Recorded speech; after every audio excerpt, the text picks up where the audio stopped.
Di umurku yang 30 tahun, suami selalu menolak diajak hubungan ranjang denganku. Aku dibuat syok saat temukan gaun pengantin mewah yang diam-diam disembunyikan oleh suamiku, ternyata.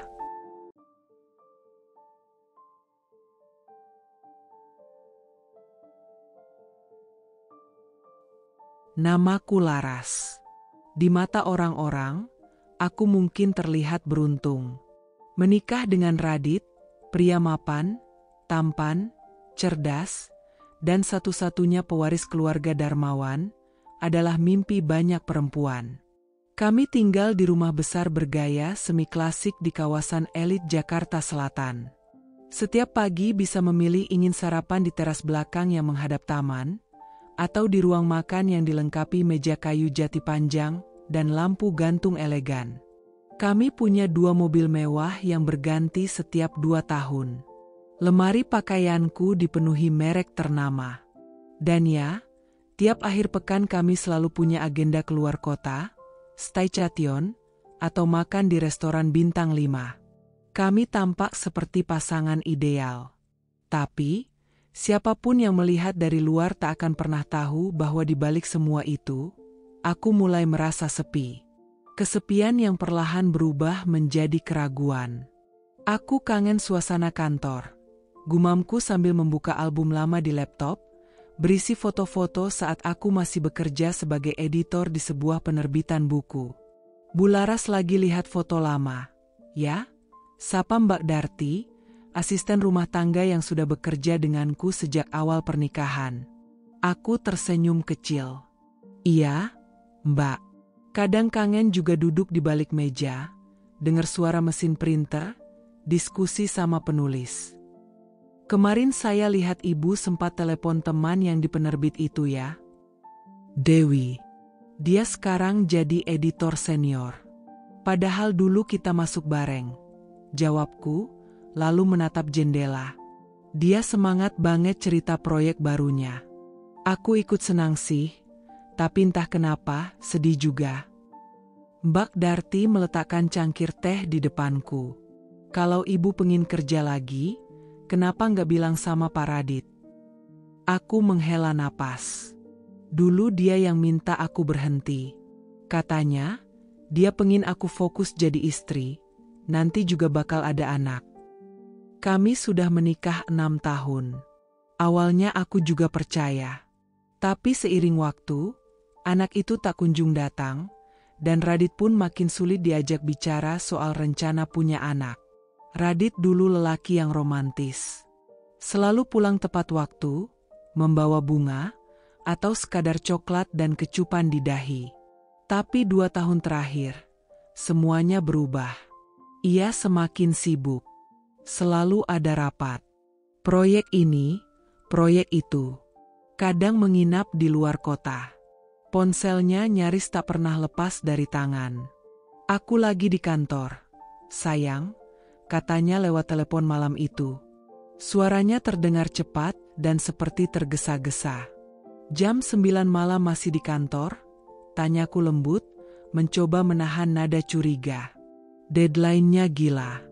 Minggu depan harus pitching ke klien besar. Aku nggak bisa pulang cepat.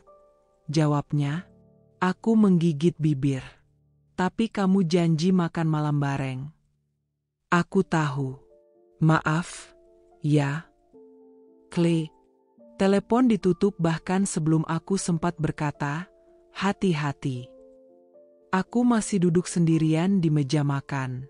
Makanan kesukaannya, ayam panggang lemon dan tumis buncis, masih mengepulkan asap. Lampu gantung di atas kepala terasa begitu terang. Seolah menyorotiku, seorang istri yang menunggu, tapi diabaikan. Beberapa menit kemudian, suara langkah kaki mendekat. Bu, maaf ya saya ikut ngomong, ujar Mbak Darti, berdiri canggung di ambang pintu dapur. Tapi akhir-akhir ini, Pak Radit sering pulang jam 2 pagi.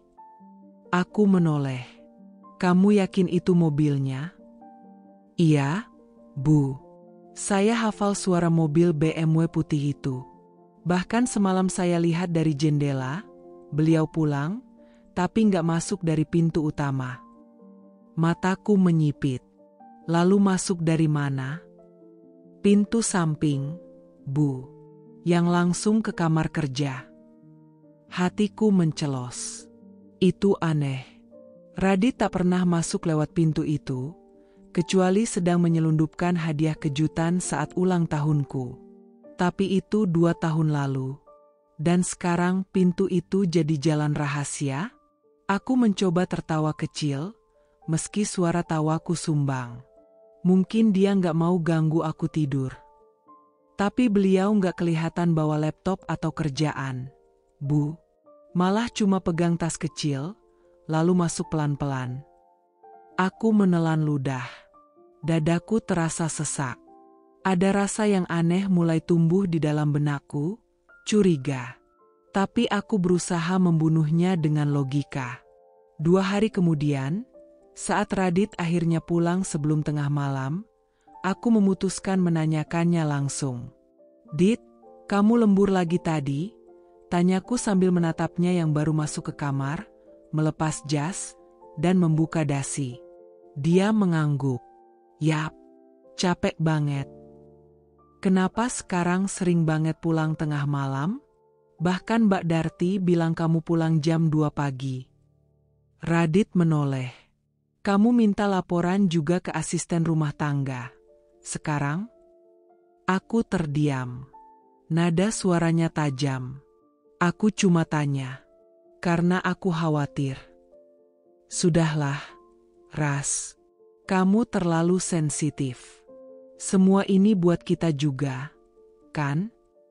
Tapi kenapa kamu masuk dari pintu samping? Dia terdiam. Terlalu lama. Lalu tiba-tiba mengangkat bahu, acuh. Refleks aja. Aku nggak pengin ganggu tidurmu. Radit, suaraku pelan. Aku istrimu. Aku bukan boneka porselen di lemari kaca. Kalau kamu pulang, aku ingin tahu. Ingin dengar. Bahkan kalau kamu capek, aku tetap ingin jadi tempat kamu pulang. Ia menatapku sejenak, lalu memalingkan wajah. Aku mau mandi, ujarnya pendek, lalu masuk ke kamar mandi tanpa menunggu jawabanku. Dan saat suara air mulai mengalir dari balik pintu kamar mandi, aku menatap bayanganku sendiri di cermin lemari, perempuan yang hidup di rumah megah, tapi kehilangan kehangatan.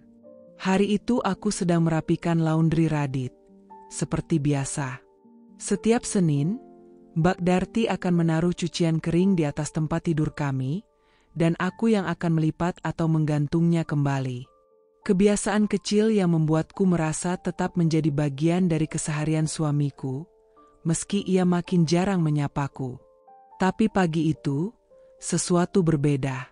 Aku sedang membalik jas hitam Radit, jas kesayangannya yang biasa ia pakai untuk pertemuan penting, ketika jemariku menyentuh benda kecil di dalam saku dada sebelah kiri. Aku mengernyit, lalu menariknya perlahan. Sebuah tabung kecil, elegan, merah marun mengilap. Lipstik. Aku menatapnya lama, menyilangkan napas. Benda kecil yang membuat jantungku berdetak tidak karuan. Tanganku gemetar saat membuka tutupnya. Warna merah menyala. Bukan merah lembut atau nude seperti yang biasa kupakai. Ini merah berani, flaming red, jenis yang dipakai perempuan percaya diri, yang tahu apa yang dia inginkan, dan tahu bagaimana mengambilnya. Bularas, suara Mbak Darti memecah lamunanku. Aku buru-buru menutup lipstik itu dan menyelipkannya kembali ke saku jas, lalu memasangnya di gantungan dengan cepat. Iya, Mbak, suaraku bergetar. Ini daftar belanjaan hari ini. Mau ditambahin sesuatu? Aku menggeleng pelan. Enggak, kayaknya cukup. Begitu Mbak Darti pergi, aku terduduk di tepi ranjang. Menatap lantai kayu yang mengilap. Sekujur tubuhku panas dingin. Radit tak mungkin membeli lipstik. Dan jelas bukan untukku. Malamnya, aku menyiapkan makan malam seperti biasa. steak daging sapi, kentang panggang, dan salad bayam. Menu favorit Radit. Semua kupersiapkan dengan rapi, sampai lilin di tengah meja makan. Radit pulang pukul 9 malam. Tak terlalu larut dibanding biasanya. Aku menyambutnya di ambang pintu. "Hai," sapaku, mencoba bersikap normal. "Hai," jawabnya singkat, mencium pipiku sekilas. "Wah, masakanku kelihatan enak banget." Aku tersenyum, padahal jantungku terus berpacu. Kami duduk di meja makan. Makan dengan hening di awal, seperti biasa akhir-akhir ini. Lalu aku berkata, setenang mungkin, "Aku tadi bersihin jasmu. Yang hitam, yang kamu pakai waktu presentasi itu." Radit mengangguk sambil memotong dagingnya. "Oh, iya, memang udah kotor banget." Aku nemuin sesuatu di sakunya. Gerakan tangannya berhenti sejenak. Lalu ia menatapku. "Apa?" "Lipstik. Merah. Bukan punyaku." Ia menelan potongan daging, lalu menyandarkan punggungnya ke kursi. "Oh, itu punya klien." "Klien?" tanyaku. "Kenapa bisa di saku jasmu?" Radit mengangkat bahu santai. "Aku nggak tahu. Waktu itu habis meeting di lounge hotel, mungkin jatuh pas dia pinjam jasku sebentar. AC-nya kencang banget. Dia kedinginan." Aku menatapnya. Wajahnya datar. "Tenang. Terlalu tenang. Dia pinjam jasmu?" "Iya." "Lalu lipstiknya nyelip di saku?" "Kayaknya begitu." Aku mencoba tertawa kecil. Aneh. Biasanya orang nyelipin lipstik di tas, bukan di saku jas orang lain. "Ras?" Nada suaranya berubah. "Kamu curiga, ya?" Aku menghela napas. Kamu sendiri yang mulai berubah. Pulang makin malam. Sering bohong. Dan sekarang, ada lipstik di jasmu. Aku nggak bohong. Suara Radit meninggi. "Apa kamu pikir aku main perempuan, hanya karena lipstik sialan itu?" "Jadi aku gila?" tanyaku, nadaku mulai naik. "Ya, kamu berlebihan. Terlalu sensitif." Aku berdiri dari kursi. "Aku istrimu, Radit. Aku punya hak untuk curiga kalau ada tanda-tanda yang gak wajar." "Apa kamu lupa siapa yang membiayai semua ini?" Tunjuknya ke sekeliling. "Rumah ini, hidup nyamanmu, liburan, mobil, semuanya dari aku. Aku kerja keras siang malam buat kita, dan yang kamu kasih malah tuduhan." Aku mematung. Ucapan itu menusuk. "Jadi menurutmu karena kamu membiayai semuanya, aku nggak boleh bertanya?" Mataku mulai panas. "Aku ini istrimu, bukan boneka di rak. Aku menyerahkan hidupku padamu. Karierku, mimpiku, masa depanku. Dan sekarang, saat aku cuma pengen tahu kenapa ada lipstik perempuan lain di sakumu, kamu bentak aku seperti ini." Radit terdiam. Wajahnya memerah. Matanya berkilat, entah karena marah atau karena sadar ia menyakitiku. "Aku cuma capek, Ras. Kalau capek, istirahat. Tapi jangan sakiti aku pakai alasan capek." Aku mengambil piringku, berjalan ke dapur, meninggalkannya sendirian di ruang makan. Malam itu aku menangis pelan di balik pintu kamar mandi. Benda kecil bernama lipstik itu telah mengubah segalanya. Ia membuka celah pertama dalam kebohongan yang selama ini kutolak untuk percaya. Aku mencoba membela Radit, bahkan ketika hatiku sendiri meragukannya. Tapi semakin aku bertahan dalam diam, semakin aku hancur. Saat aku berbaring di tempat tidur malam itu, Radit masih di bawah. Mungkin sedang menyalahkan aku atas pertengkaran ini. Atau mungkin Sedang membalas pesan dari si pemilik lipstik merah menyala itu. 2 hari setelah pertengkaranku dengan Radit, ibunya datang. Seperti biasa, mobil sedan hitam dengan plat nomor khusus berhenti di depan rumah. Mbak Darti buru-buru membukakan pagar, dan aku, meski hatiku belum sepenuhnya pulih dari malam menyakitkan itu, berusaha bersikap seperti menantu yang baik.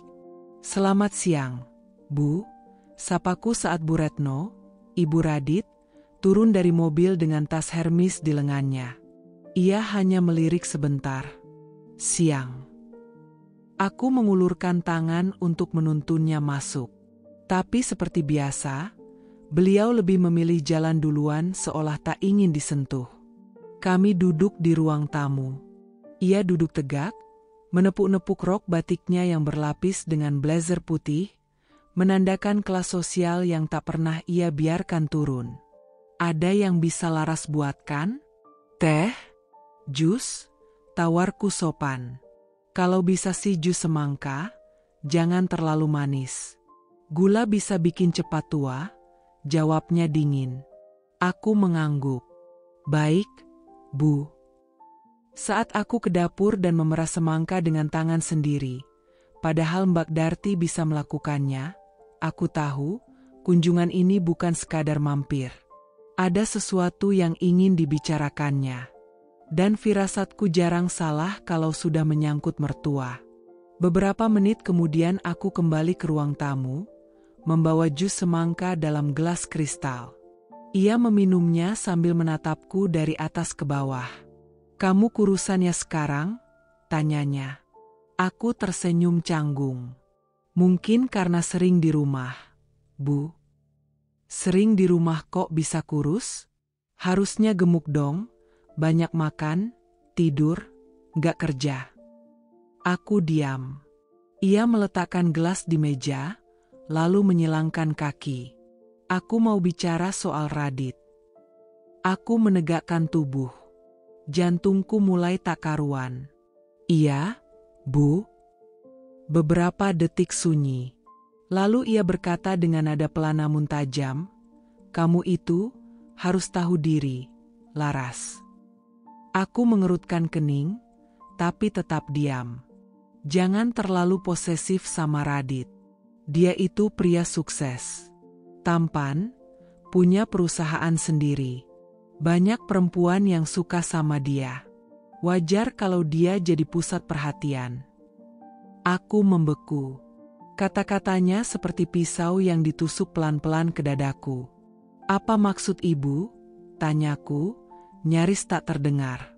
"Aku dengar kamu belakangan sering menanyai Radit. Soal kerjaannya, soal pulang malam. Bahkan soal hal-hal sepele seperti lipstik di jasnya." Ia menaikkan alis dengan sinis. "Itu hal kecil, Laras. Jangan dibesar-besarkan." Jadi dia tahu. Radit cerita ke ibunya. Bukan kepadaku. "Bu, aku hanya..." "Dengar ya," potongnya. "Perempuan seperti kamu itu seharusnya bersyukur sudah dinikahi Radit. Kamu bukan dari keluarga kaya, bukan juga dari latar belakang prestise. Pekerjaanmu dulu, editor, berapa sih gajimu?" Aku tercekat. Tanganku gemetar menahan amarah yang mulai mendidih. "Ibu tahu sendiri kami belum dikaruniai anak," lanjutnya. "Itu sudah jadi beban. Jangan tambah dengan sikapmu yang selalu curiga. Kalau Radit lelah dan mencari perempuan lain, kamu mau salahkan siapa?" Dunia seolah berhenti berputar. Aku mendongak perlahan, menatap matanya langsung. Mata wanita yang melahirkannya, dan seolah membenarkan semua kesalahan yang dibuat anaknya. "Jadi menurut Ibu, kalau Radit selingkuh, itu salahku?" tanyaku, berusaha tenang meski nadaku bergetar. "Kalau kamu nggak bisa menjaga suami, ya, itu konsekuensi. Radit itu lelaki normal. Butuh ketenangan, perhatian, bukan interogasi." Tapi aku hanya bertanya, "Karena aku istri, Bu." Aku bukan orang asing. Kamu memang bukan orang asing. Tapi kamu juga bukan segalanya. Ucapannya menusukku lebih dalam dari yang pernah kuduga. Aku bangkit perlahan dari kursi. Saya mohon maaf, Bu. Tapi saya rasa, ini bukan percakapan yang pantas antara ibu mertua dan menantu. Bu Retno mengangkat dagu. Kalau kamu merasa tidak cocok, silakan. Rumah ini milik Radit. Kamu tahu itu, kan? Aku hanya mengangguk kecil, lalu melangkah ke dapur dengan langkah lunglai. Mbak Darti menatapku cemas dari balik rak piring. Bu Laras, bisiknya pelan. Aku menggeleng, menahan air mata yang nyaris pecah. Aku nggak apa-apa, Mbak. Tapi tentu saja, aku bohong. Setelah Bu Retno pulang, aku masuk ke kamar dan duduk di depan cermin. Wajahku pucat. Mata sembab karena kutahan-tahan sejak tadi. Aku bukan orang yang mudah menangis di depan orang lain. Tapi sendirian di kamar, aku tak sanggup berpura-pura lagi. Aku pernah berpikir, ketika aku menikah dengan Radit, aku juga menikahi keluarganya. Tapi ternyata, aku hanya menikahi kewajibannya, bukan tempatnya untuk kembali. Kata-kata mertuaku berputar di kepalaku. Kamu juga bukan segalanya. Entah kenapa, kalimat itu lebih menyakitkan daripada ditemukannya lipstik merah di jas Radit. Karena dari awal, aku sudah tidak dianggap cukup. Karena bahkan jika aku mencintai Radit sepenuh hatiku, aku tetap bukan siapa-siapa di mata keluarganya. Malam itu, Radit pulang seperti biasa, larut, lelah, dan seolah tak terjadi apa-apa. Aku tidak menyapanya. Aku juga tidak menegurnya. Dari tadi diam aja. Marah karena mama kesini, tanyanya sambil mengganti baju. Aku masih diam. Aku tahu mama orangnya, frontal. Tapi dia cuma khawatir. Kamu jangan terlalu baper, ya? Bukan soal mama, jawabku akhirnya. Tapi soal kamu. Radit memandangku dari cermin. Aku kenapa?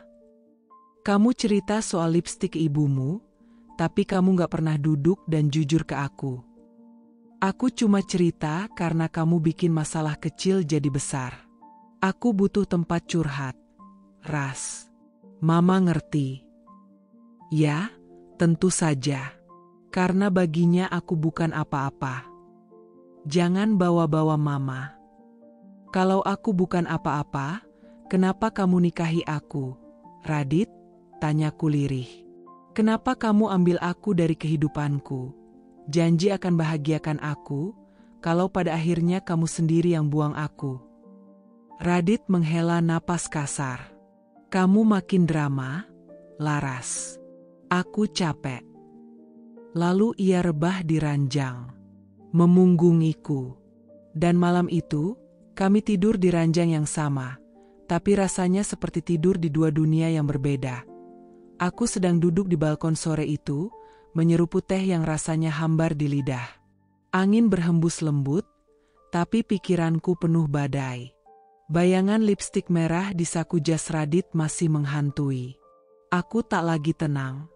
Mataku terus memandangi jalanan kompleks, menanti suara mesin mobil Radit yang akhir-akhir ini semakin jarang kudengar tepat waktu. Lalu, ponselku bergetar. Tika, Laras, besok bisa ketemu? Aku di dekat rumahmu, kayaknya kita perlu ngobrol. Aku sempat ragu, tapi hatiku mengiyakan. Kami bertemu di sebuah kafe kecil di ujung kompleks. Tempatnya tenang, cukup sepi untuk bicara tanpa perlu merasa diawasi.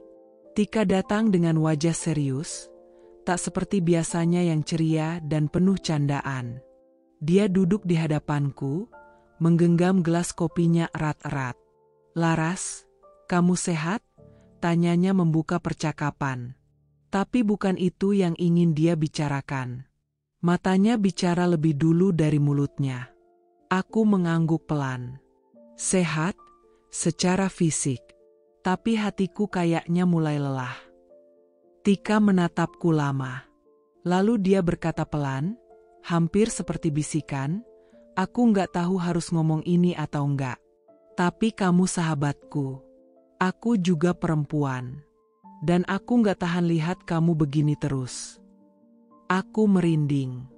Apa, Tik? Suaraku nyaris tidak terdengar.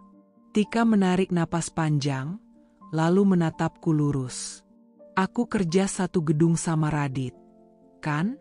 Beberapa kali aku lihat dia bareng sekretaris barunya. Namanya Mitha. Cewek muda, cantik banget, pintar dandan, tubuhnya ya, kamu tahulah. Dia berhenti sejenak, lalu melanjutkan dengan suara lebih lirih, aku nggak bilang mereka pasti ada apa-apa. Tapi, mereka terlalu sering bareng. Sering bareng keluar kantor juga, katanya, ada urusan proyek. Hatiku mencelos. Perutku seperti dikocok dari dalam. Nama Mitha seperti suara tembakan di kepala. Aku mencoba tersenyum. Gagal. Wajahku membeku. Suaraku gemetar. Kamu yakin itu bukan cuma urusan kantor? Tika menggigit bibir bawahnya. Aku harap sih begitu, Ras. Tapi, waktu itu aku lihat mereka di parkiran basement, jam kantor belum selesai. Dia bukain pintu mobil buat Mitha, terus mereka pergi. Nggak ada staf lain yang ikut. Cuma mereka berdua. Aku menunduk. Tehku tinggal setengah, tapi aku tak lagi bisa menelan. Kenapa kamu baru cerita sekarang? Tanyaku lirih. Karena aku takut. Takut kamu marah. Takut kamu nggak percaya. Tapi sekarang, kamu kelihatan makin kurus. Makin murung. Aku nggak tahan, Ras. Aku mengangguk pelan. Air mataku nyaris tumpah. Tapi aku menahannya. Aku tak ingin menangis di tempat umum. Tidak lagi. Aku sebenarnya sudah curiga, bisikku. Ada lipstik merah di saku jasnya waktu itu. Bukan punyaku. Dia bilang itu punya klien. Lipstik. Tika mengerutkan kening. Mitha memang suka pakai lipstik merah menyala. Dia bilang biar kelihatan, powerful, katanya. Aku terhenyak. Ucapan Tika seperti paku terakhir di peti kekhawatiranku. Tika meraih tanganku dan menggenggamnya erat. Laras, aku nggak mau kamu salah paham, tapi aku juga nggak mau kamu dibohongi. Kamu pantas tahu kebenaran. Aku hanya mengangguk. Malamnya, aku duduk di ruang kerja Radit. Menatap rak-rak bukunya, lemari arsip, dan meja kayu besar tempat ia sering bekerja di rumah, kalau sedang sibuk. Aku menyalakan laptopnya. Iseng, atau mungkin terdorong oleh firasat. Aku tahu passwordnya. Tanggal jadian kami dulu. Klise, tapi selama ini membuatku merasa istimewa. Inbox email terbuka. Aku scroll perlahan. Lalu mataku tertumbuk pada satu email. Mitha, draft proposal malam ini ya, sayang memberikan ciuman. Hatiku mencelos. Mataku memanas. Aku klik. Isinya tak terlalu mencurigakan secara teknis. Hanya pembicaraan soal kerjaan. Tapi ada emoji hati, emoji cium, dan panggilan sayang. Tanganku gemetar. Aku ingin marah. Tapi lebih dari itu, aku merasa hancur. Dikhianati. Dipermainkan. Bahkan setelah aku memberikan 6 tahun hidupku untuknya. Aku memutar kursi, bersandar. Menatap langit-langit kamar kerja yang dulu penuh kenangan. Dulu aku pernah membantunya menyusun naskah proyek. Sekarang, kursi ini hanya dingin dan penuh kebohongan. Pukul 22.15. Radit pulang. Suara mobilnya terdengar di garasi. Aku buru-buru menutup laptop, kembali ke kamar. Berbaring seolah sedang tidur. Tak lama, pintu kamar terbuka. Langkah kakinya ringan. Tangannya mengusap pundakku. "Maaf pulang malam lagi, sayang." Rapat molor. Aku hanya menggumam, Dia masuk kamar mandi. Aku dengar air keran mengalir. Beberapa detik kemudian, aroma sabun khasnya menyebar. Tapi malam itu, aroma itu justru memuakkan bagiku. Setelah dia berbaring di sebelahku, aku membelakangi tubuhnya. Diam. Napasku panjang dan berat. "Laras, kamu kenapa?" tanyanya pelan. Aku menggigit bibir. "Cuma capek," jawabku singkat. Dia mendekap dari belakang. Biasanya aku suka. Tapi malam ini, aku merasa terpenjara. "Maaf ya, aku banyak kerjaan. Tapi ini semua buat masa depan kita," bisiknya di telingaku. "Buat masa depan kita? Atau masa depan kalian?" Batinku. Aku menahan napas. Menahan air mata. Dan menahan amarah. Malam itu hujan turun pelan. Angin menyelip di sela jendela yang tak sepenuhnya rapat.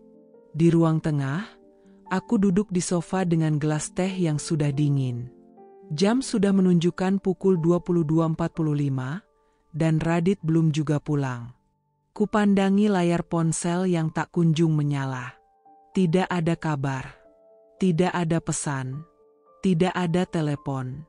3 hari terakhir ini, pikiranku tak tenang sejak Tika, sahabatku, mengatakan bahwa Radit sering terlihat dengan sekretaris barunya, Mitha. Bukan hanya di kantor, tapi juga saat makan siang, bahkan katanya pernah pergi berdua keluar kota dengan alasan rapat mendadak. Langkah kaki terdengar dari garasi. Kunci pintu berputar. Aku bangkit dari duduk. Pintu terbuka. Radit masuk, mengenakan kemeja biru gelap yang sedikit kusut dan dasi yang sudah dilepas.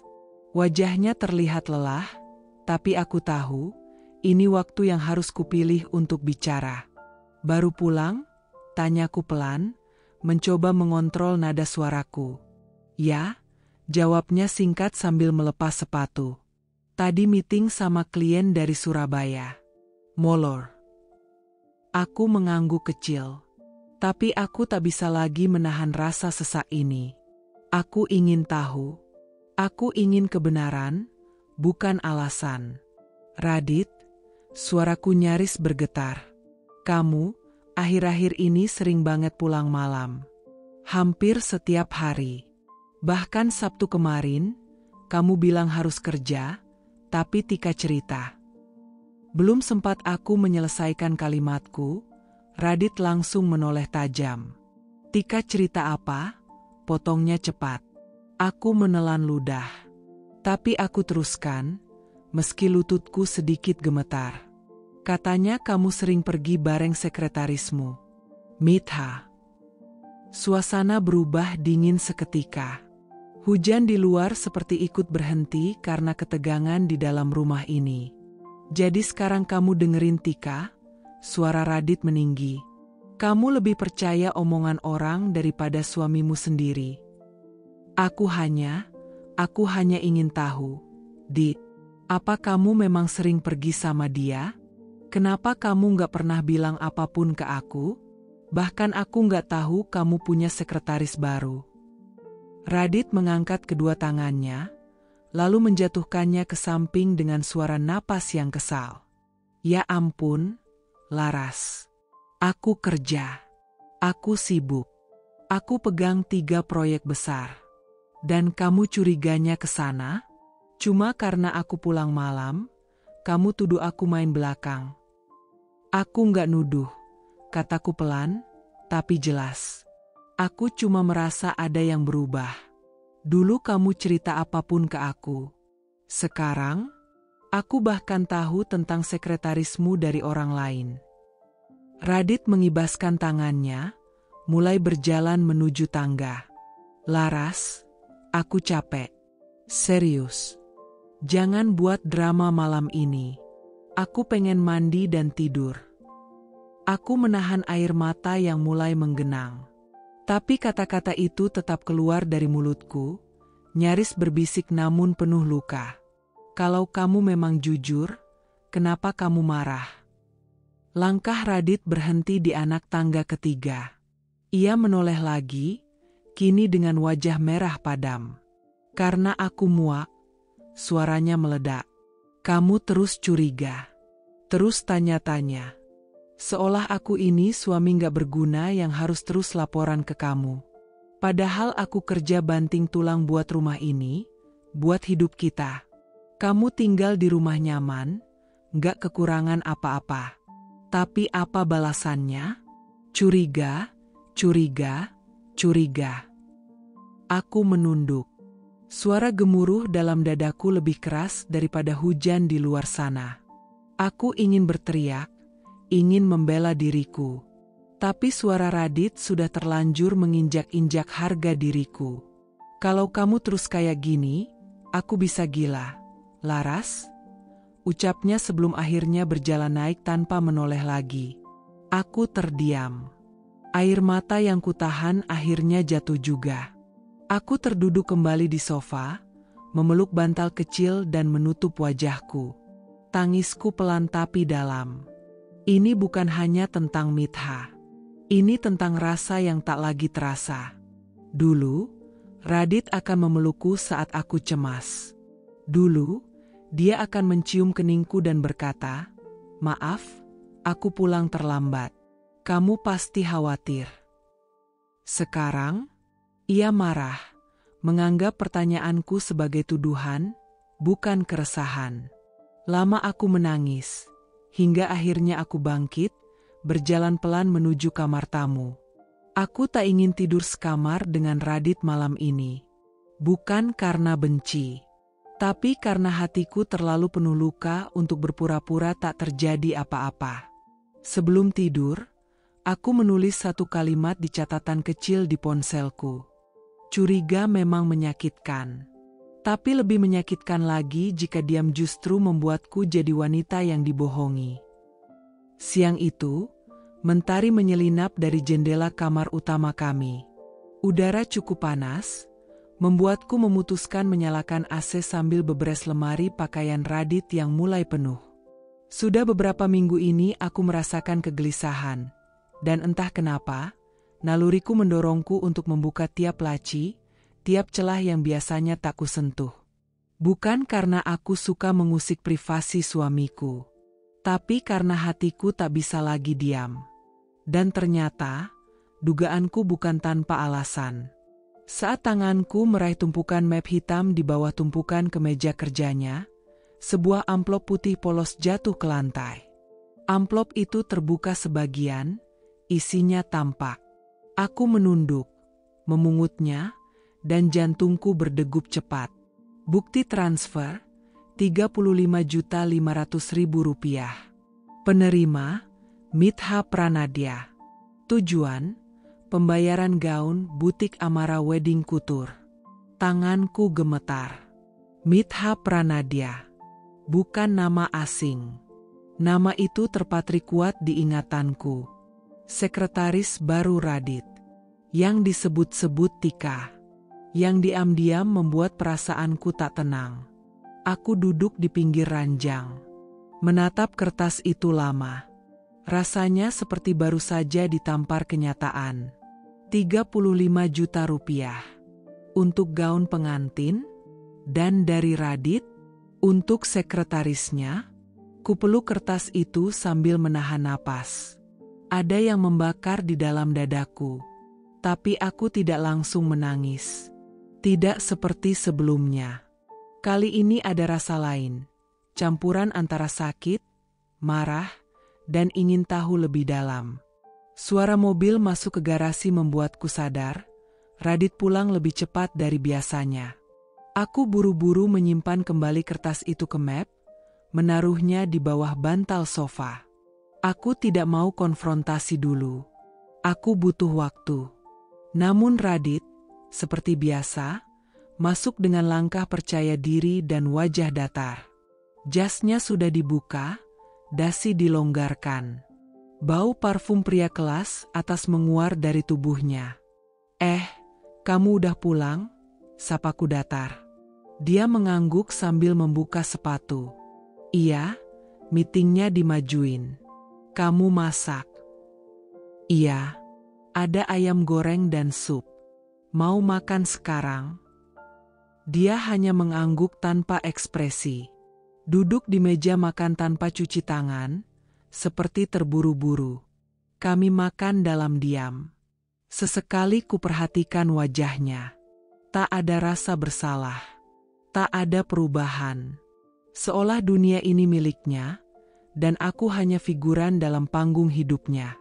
Aku meletakkan sendok perlahan, lalu menatapnya. "Radit." Gumamnya sambil tetap mengunyah. Aku nemu kertas bukti transfer. Ke butik pengantin. Radit berhenti mengunyah. Matanya mendongak, menatapku.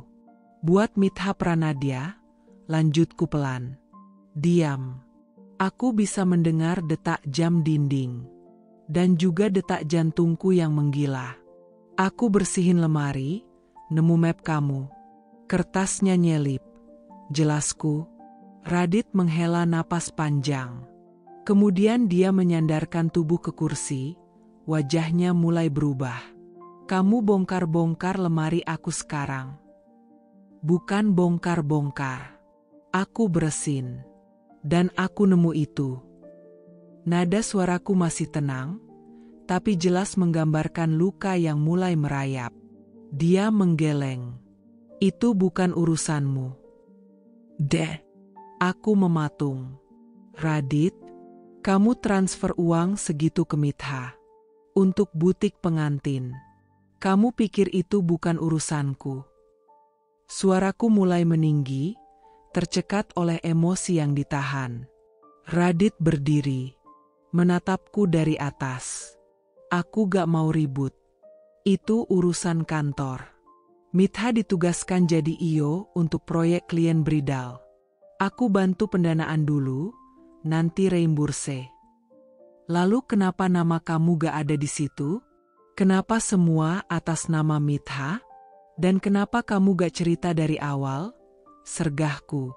Dia membalikkan badan.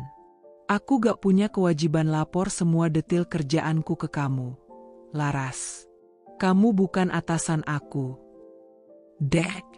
Kata-katanya menusuk lebih tajam dari pisau dapur. Tanganku mengepal di bawah meja. "Jadi aku ini apa?" tanyaku pelan. "Istri?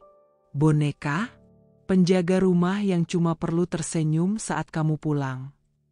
Radit tak menjawab. Dia justru berjalan ke arah kamar, meninggalkanku yang masih duduk terpaku di meja makan dengan hati yang semakin porak-poranda. Aku mengejarnya. "Radit, jangan pergi kayak gitu. Kita belum selesai." Dia membalikkan tubuh. Wajahnya gelap. "Aku capek, Laras. Tiap hari kamu tanya ini itu, curiga terus. Sekali lagi ya, aku kerja, bukan main perempuan. Jangan bawa-bawa hal yang gak kamu ngerti." Aku menahan napas. Tapi air mata tak bisa kutahan lagi. "Aku ngerti, Radit. Aku ngerti rasanya diabaikan. Aku ngerti rasanya tidur sendirian tiap malam. Aku ngerti rasanya dicurigai gila cuma karena nurani istri yang berkata, suaminya berubah." Dia menatapku lama. Lalu tiba-tiba suaranya melembut, entah tulus atau sekadar manipulatif. "Laras, aku gak mau ribut. Udah ya, aku mau istirahat." Lalu dia masuk ke kamar, membanting pintu. Aku berdiri di luar pintu, menahan sesak. Tanganku menggenggam kain bajuku yang basah oleh air mata. Ya Allah, jika benar dia menyembunyikan sesuatu, tolong tunjukkan jalannya. Tapi jika aku yang salah, beri aku kekuatan untuk terus percaya. Aku jatuh terduduk di lantai lorong, menangis dalam diam. Tak lama, dari balik dapur, Mbak Yani, asisten rumah tangga kami, mengintip. Dia mendekat pelan, ragu-ragu. "Bu Laras," bisiknya pelan. Aku menoleh padanya, mataku sembab. Mbak Yani tampak gelisah. Saya udah lama pengen bilang. Tapi takut. Tapi tadi saya dengar ibu sebut nama Mitha. Aku diam. Menatapnya lekat. "Saya pernah lihat Pak Radit sama Mbak Mitha ketemuan malam hari, bukan di kantor, Bu. Tapi di kafe. 2 kali. Darahku serasa berhenti mengalir. "Yakin, Mbak?" Mbak Yani mengangguk pelan. "Pertama saya pikir cuma urusan kerja. Tapi yang kedua mereka saling rangkul, Bu." Aku memejamkan mata. Guncangan kecil itu kini berubah menjadi gempa. Dan aku tahu, ini baru permulaan. Hari itu aku pura-pura hendak pergi ke salon. Padahal sejak pagi aku sudah menyusun rencana. Radit bilang dia lembur di kantor, tapi firasatku, yang selama ini selalu kupaksa diam, terus berteriak di dalam dada. Ada sesuatu yang ia sembunyikan. Dan aku akan membuktikannya hari ini. Dengan hati berdebar, aku menunggu di seberang kantor Radit, duduk di dalam mobil dengan kaca yang cukup gelap. Mataku tak lepas dari pintu lobi. 15 menit, 30 menit, 1 jam. Lalu dia muncul. Dengan langkah tergesa, mengenakan kemeja biru tua yang kusetrika pagi tadi. Tampak terburu-buru. Aku menyalakan mesin, mengikuti dari jarak aman. Mobilnya melaju ke arah selatan, menyusuri jalan protokol kota yang mulai padat. Aku menjaga jarak. Tidak terlalu dekat, tapi cukup untuk tetap melihat lampu remnya berkedip. Setelah sekitar 20 menit, dia membelok ke sebuah kawasan apartemen mewah. Aku langsung merapatkan tubuh ke setir, menurunkan kecepatan. Jangan bilang dia cuma mampir ke tempat teman. Aku membatin, meski harapan itu mulai terasa seperti kebodohan. Aku parkir agak jauh. Menyamar dengan masker dan topi, aku berjalan mengikuti arah lift tempat Radit menghilang. Tak lama, lift kembali terbuka. Seorang perempuan melangkah keluar dari pintu lorong. Tubuh semampai, rambut panjang bergelombang, dan ya ampun, dia hanya mengenakan baju tidur tipis, seperti baru bangun dari tempat tidur seseorang. Hatiku mencelos. Aku mengendap, cukup dekat untuk mendengar suara cekikikan mereka di balkon unit apartemen itu. Balkonnya terbuka, tirai tersibak angin. Dan di sana, aku melihat sesuatu yang membuat kakiku gemetar. Radit memeluk perempuan itu dari belakang. Tertawa. Mengusap rambutnya. Lalu, bibir mereka bertemu. Seakan dunia berhenti. Suara lalu lintas memudar, suara burung pun menghilang. Yang tersisa hanya suara napasku yang tercekat, dan rasa seperti tenggelam dalam jurang gelap. "Itu Mitha," bisikku, mengingat nama yang pernah diucapkan Tika. Sekretaris baru Radit. Yang katanya pintar, muda, dan supel. Tanganku bergetar. Aku ingin merekam, tapi juga tidak sanggup. Ingin berlari masuk dan meneriaki mereka, tapi tubuhku membeku. Kupilih mundur pelan-pelan, kembali ke lift sambil menggigit bibir agar tak menangis. Tapi air mata tetap tumpah juga. Di dalam mobil, aku menjerit. Bukan dengan suara, tapi dengan tangis yang tak terbendung. "Kau bilang lembur, Radit, ternyata kau berselingkuh." Ponselku berdering. Nama Radit muncul.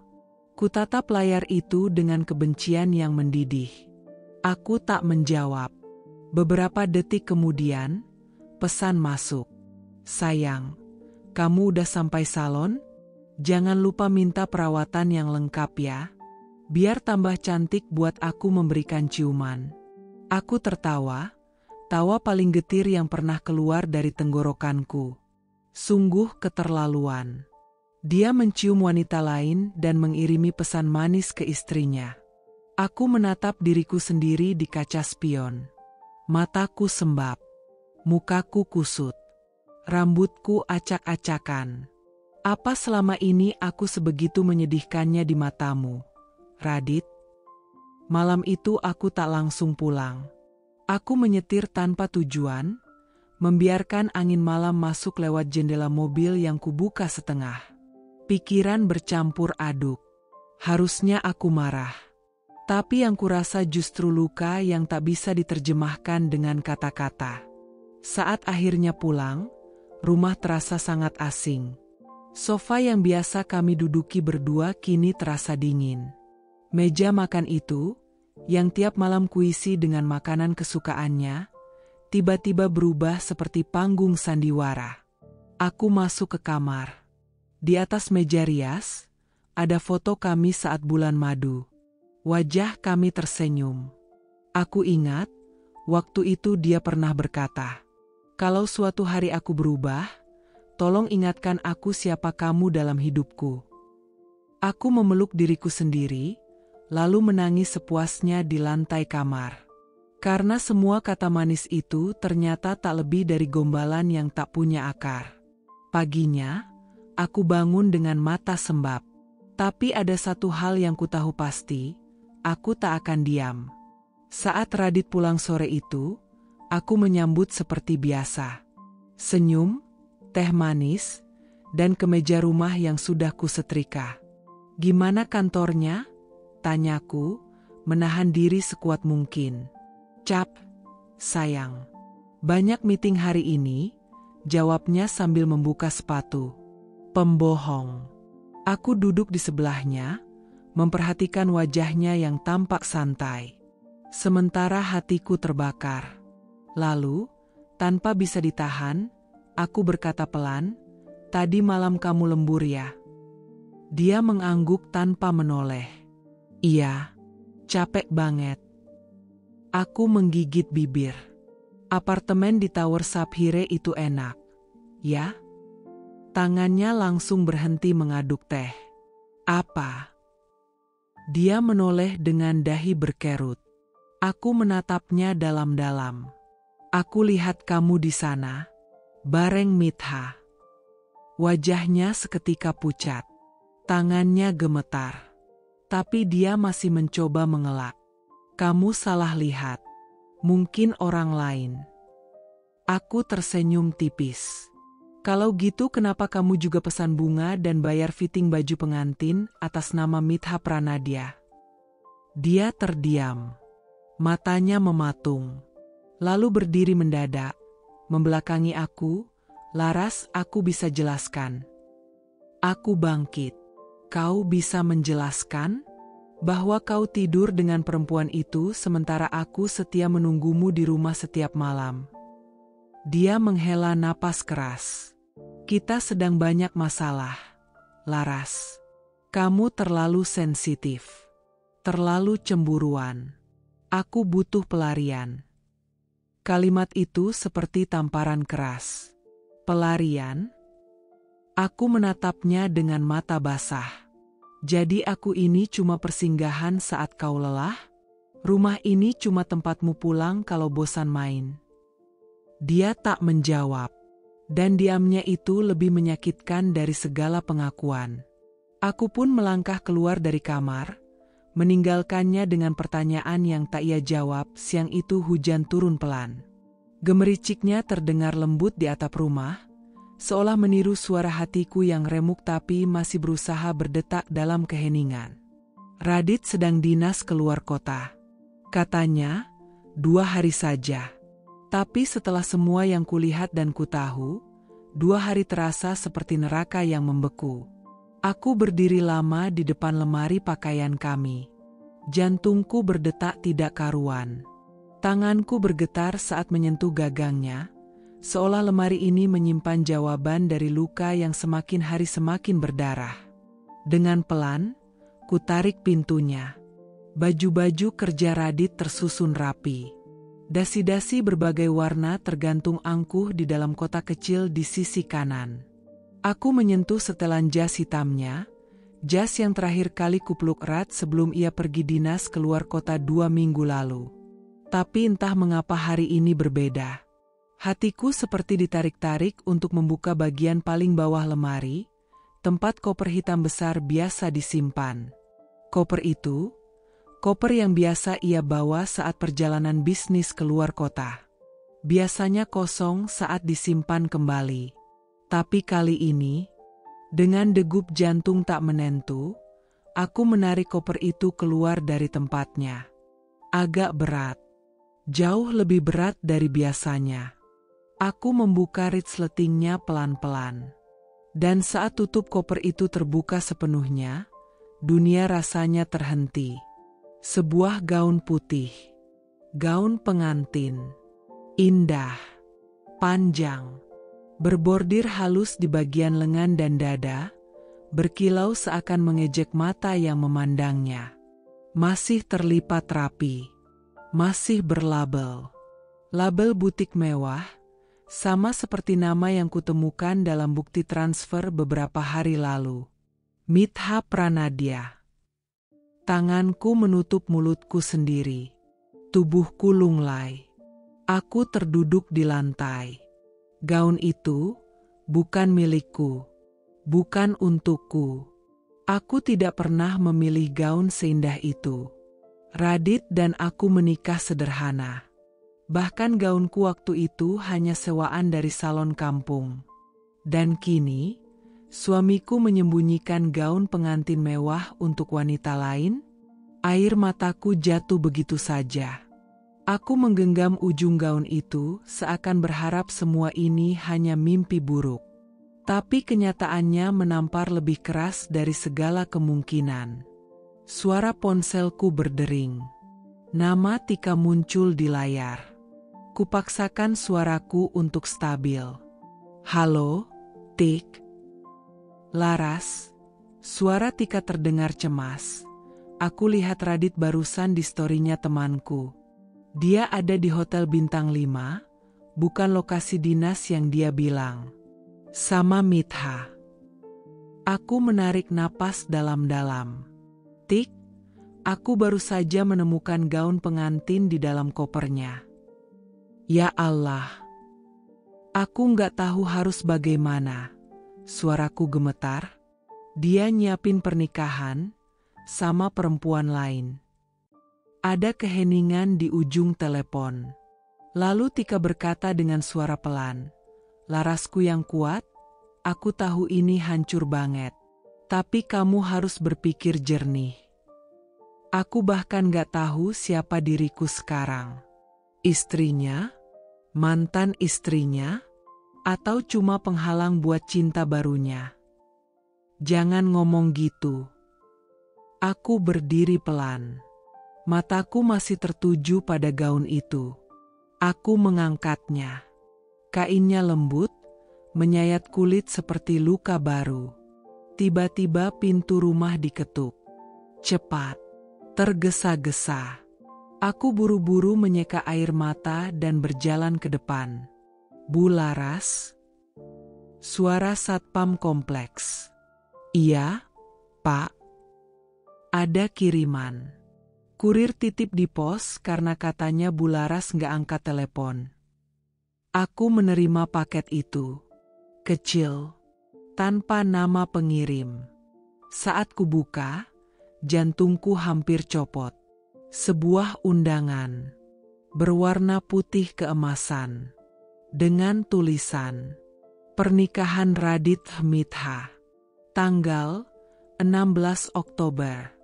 Tempat, Ballroom The Grand Valeria. Tanganku gemetar. Sekarang semuanya jelas. Tidak hanya perselingkuhan, tapi pengkhianatan yang utuh. Radit akan menikah secara resmi dengan Mitha. Saat aku masih sah sebagai istrinya. Teleponku kembali berdering. Kali ini, nama yang muncul, Mama Radit. Kurela menjawab. Aku butuh tahu, siapa saja yang berkhianat padaku. Halo, Bu. Laras, suara ibuku mertua dingin seperti biasanya. Kamu jangan bikin malu keluarga. Jangan cari ribut ke Radit soal Mitha. Bu, dia akan menikah dengan Mitha. Saya istrinya. Sudah bukan waktunya kamu bilang istri. Radit sudah punya rencana masa depan. Kamu yang terlalu posesif. Sudah kubilang dari dulu, kamu bukan pilihan tepat untuk anak saya. Aku terdiam. Tapi di dadaku, amarah meledak. Jadi ibu tahu? Dia tidak menjawab. Aku menahan isak. Baik, Bu. Terima kasih sudah memperjelas semuanya. Setidaknya, saya tahu hari ini, saya berdiri sendirian. Telepon kututup. Lalu aku kembali ke kamar. Kupeluk gaun itu sekali lagi. Tapi kali ini bukan untuk menangis. Aku membuka kamera ponselku. Kupotret gaun itu. Lalu undangannya. Lalu kurekam video pendek. Aku memegang undangan itu di depan koper terbuka. Tanpa suara. Hanya air mataku yang bicara. Lalu kukirim ke Radit. Terima kasih atas semuanya. Jangan khawatir. Aku akan pergi sebelum tanggal 16. Biar kamu tenang berpesta. Tapi satu hal, kamu akan kehilangan lebih dari yang kamu pikirkan. Pesan terkirim. Dan aku tahu, malam itu bukan akhir dari semuanya. Itu adalah awal dari pembalasan yang pelan tapi pasti akan kubangun dengan luka, yang kini telah berubah menjadi bara. Malam itu, hujan turun deras. Langit seperti ikut menangis bersamaku. Di ruang tengah rumah kami yang biasanya terasa hangat, kini terasa dingin dan asing. Gaun putih itu masih tergantung di kursi, tampak megah dan menusuk mataku setiap kali aku meliriknya. Aku sudah menyetrika setiap kerutan di napasku, mengunci setiap tangis dalam dada. Malam ini aku tak ingin menangis. Aku ingin jawaban. Pintu depan berderi terbuka. Suara langkah kaki Radit terdengar. Seperti biasa, mantap, penuh percaya diri, seperti pria yang merasa seluruh dunia berpihak padanya. Laras, kok lampu ruang tamunya redup banget? Kamu di mana? Panggilnya sambil melepas sepatu. Suaranya terdengar lelah, tapi bagiku hanya sandiwara. Aku muncul dari balik tirai, membawa gaun itu dengan kedua tangan. Tanpa sepatah kata, kuletakkan di atas meja kopi di depannya. Radit terpaku. Matanya langsung membelalak. Bibirnya membuka sedikit, lalu menutup lagi. Ketegangan menjalari wajahnya. Ini, kamu dapat dari mana? Tanyanya pelan. Aku tidak menjawab. Hanya menatap matanya dengan tajam. Sorot mataku memaksa kejujuran keluar dari mulutnya. Laras, aku bisa jelasin. Silakan, potongku. Suaraku tenang, tapi nada dinginnya menusuk. Karena aku juga ingin tahu kenapa suamiku menyembunyikan gaun pengantin yang bahkan lebih mahal dari cincin kawin kita. Radit menarik napas panjang. Ia duduk, lalu menunduk. Tangannya meremas pangkal hidungnya, seolah berusaha menahan tekanan di kepalanya. Aku minta maaf, katanya akhirnya. Aku nggak mau kamu tahu dengan cara seperti ini. Tahu dengan cara seperti ini? Aku tertawa lirih. Seharusnya aku tahu dengan cara bagaimana. Radit, dari undangan pernikahanmu? Atau dari foto prewed kalian di Instagram?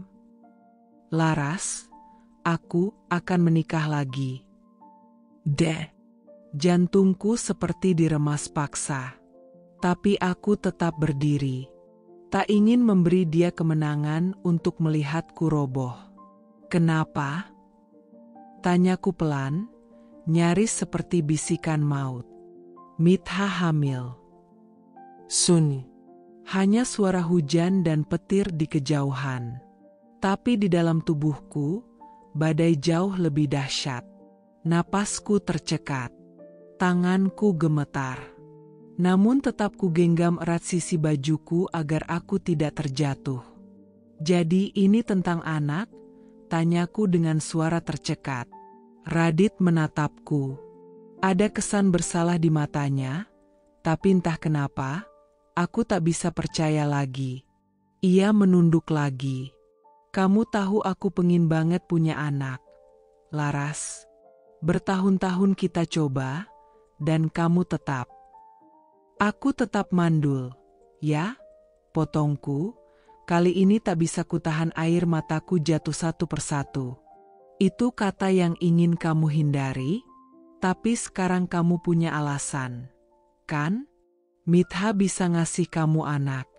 Dan aku hanya batu penghalang.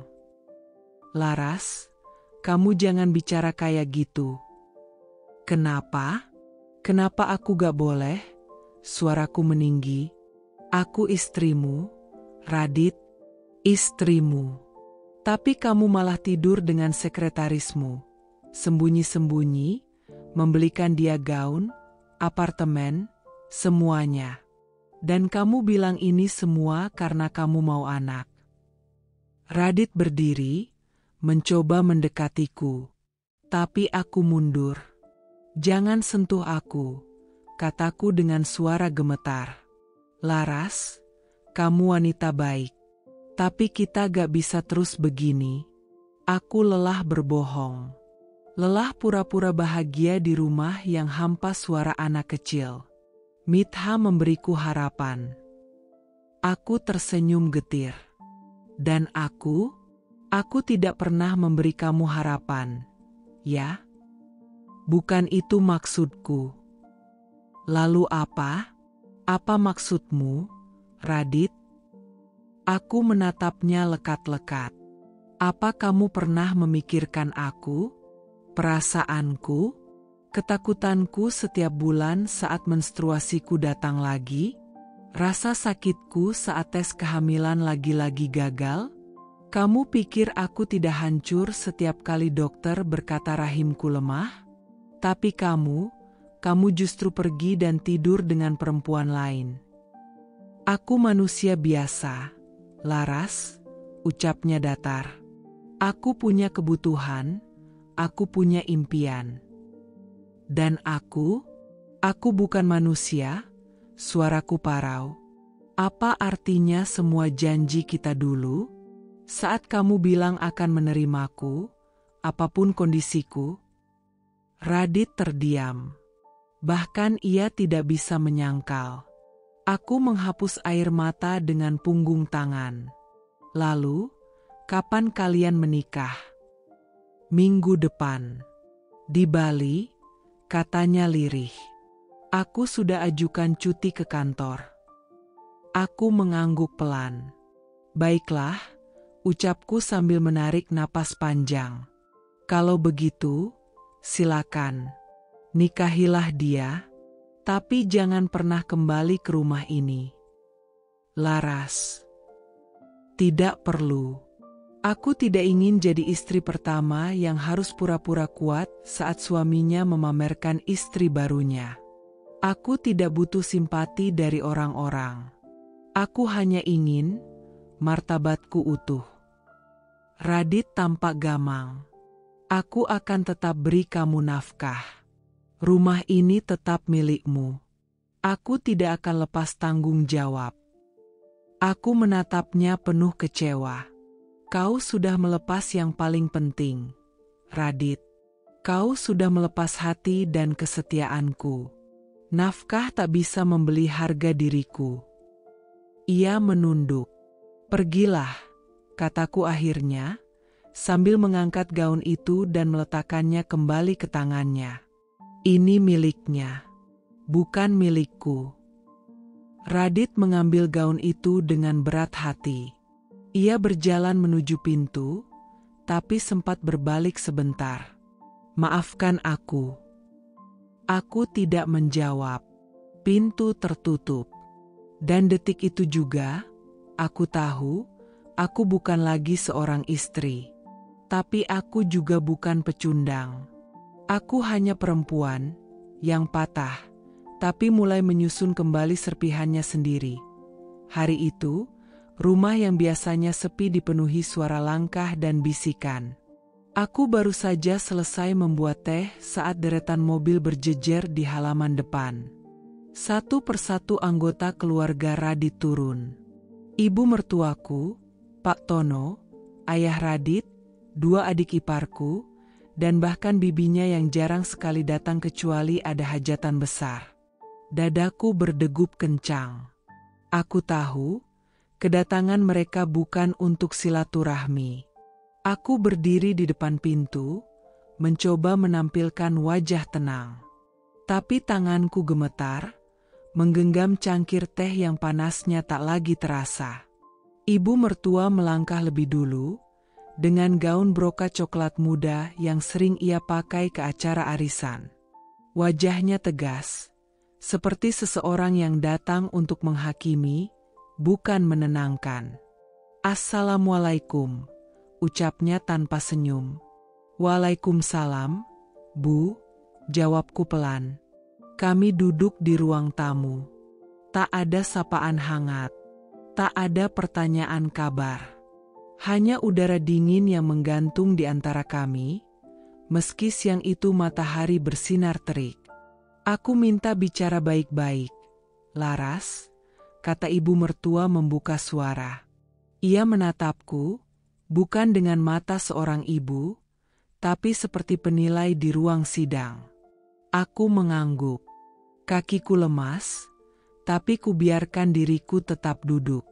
Di belakangku, bayangan gaun pengantin putih yang kutemukan masih menghantui pikiranku.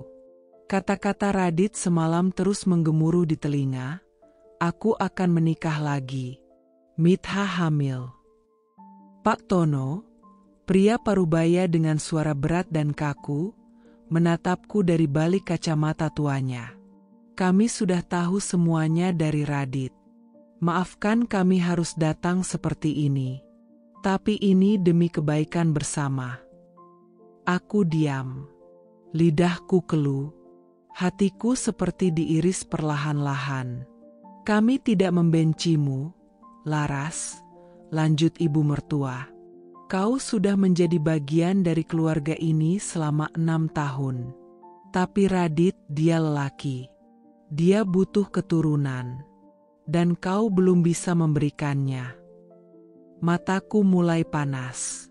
"Kami tahu ini menyakitkan," tambah bibinya, mencoba terdengar lembut. "Tapi Mitha sekarang sedang hamil. Radit bertanggung jawab. Mereka akan menikah." Seketika itu juga dunia serasa berputar. Aku menggenggam kain bajuku, berusaha tetap tenang. Air mata mulai mengalir, tapi aku menahannya untuk tidak jatuh terisak. "Lalu aku ini apa?" Suaraku akhirnya pecah, serak dan getir. "Kau tetap istri sah Radit. Tapi, kami harap kau bisa mengerti." Ibu mertua mendekat, lalu menggenggam tanganku. Tapi genggamannya dingin, lebih mirip perintah daripada empati. "Kalau kamu ikhlas dan beri jalan, kami akan tetap menanggung semua kebutuhanmu. Rumah ini tetap jadi tempatmu. Kami tak akan usik kamu." Aku menarik tanganku perlahan dari genggamannya. Jadi maksud ibu, aku harus diam dan membiarkan suamiku menikahi wanita lain? Aku harus tinggal di rumah yang sama dengan luka sebesar ini. Ibu mertua menghela napas panjang. "Laras, kau wanita baik. Tapi hidup ini tidak selalu seperti yang kita mau. Terkadang, kita harus legawa. Toh, kami tak menyuruhmu pergi. Kami hanya minta kau tidak menghalangi kebahagiaan Radit. Kebahagiaan? Kebahagiaan siapa? Kebahagiaanku di mana? Aku, yang menunggu Radit pulang tiap malam. Aku, yang menyiapkan makanannya, yang mendampinginya dari nol. Aku, yang diam ketika dia mulai berubah, mulai kasar, mulai jauh. Sekarang aku yang harus mengerti. Radit bisa punya anak dari wanita lain, tapi tidak bisa setia pada wanita yang tidak bisa memberinya anak. Begitu ya, aku menatap mereka satu persatu. Semua tertunduk, tak ada yang menjawab. Kami hanya ingin semuanya berjalan baik. Laras. Ayah mertuaku akhirnya bersuara, dingin dan diplomatis. Jangan membuat masalah ini jadi lebih rumit. Biarkan kami menyelesaikannya dengan tenang. Aku tertawa kecil, getir. Tenang? Setelah semua ini, kalian datang dan menyuruhku tenang. Mataku menatap ibu mertuaku lurus-lurus. Selama ini aku diam. Saat ibu menyindir aku mandul, aku diam. Saat ibu bilang aku tak pantas jadi istri anak ibu, aku diam. Tapi hari ini, ibu ingin aku menyerah begitu saja. Ibu tahu, aku pernah hamil 3 tahun lalu. Tapi aku keguguran. Dan Radit tak pernah peduli. Bahkan saat aku berdarah-darah di kamar mandi, dia sedang rapat dengan Mitha. Kalian tahu itu? Semuanya terdiam. Ibu mertuaku menutup mulutnya, seolah baru mendengar kabar duka.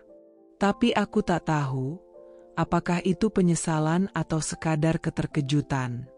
Aku berdiri. Kalau kalian datang untuk memaksaku pergi, kalian salah rumah. Aku tidak akan pergi.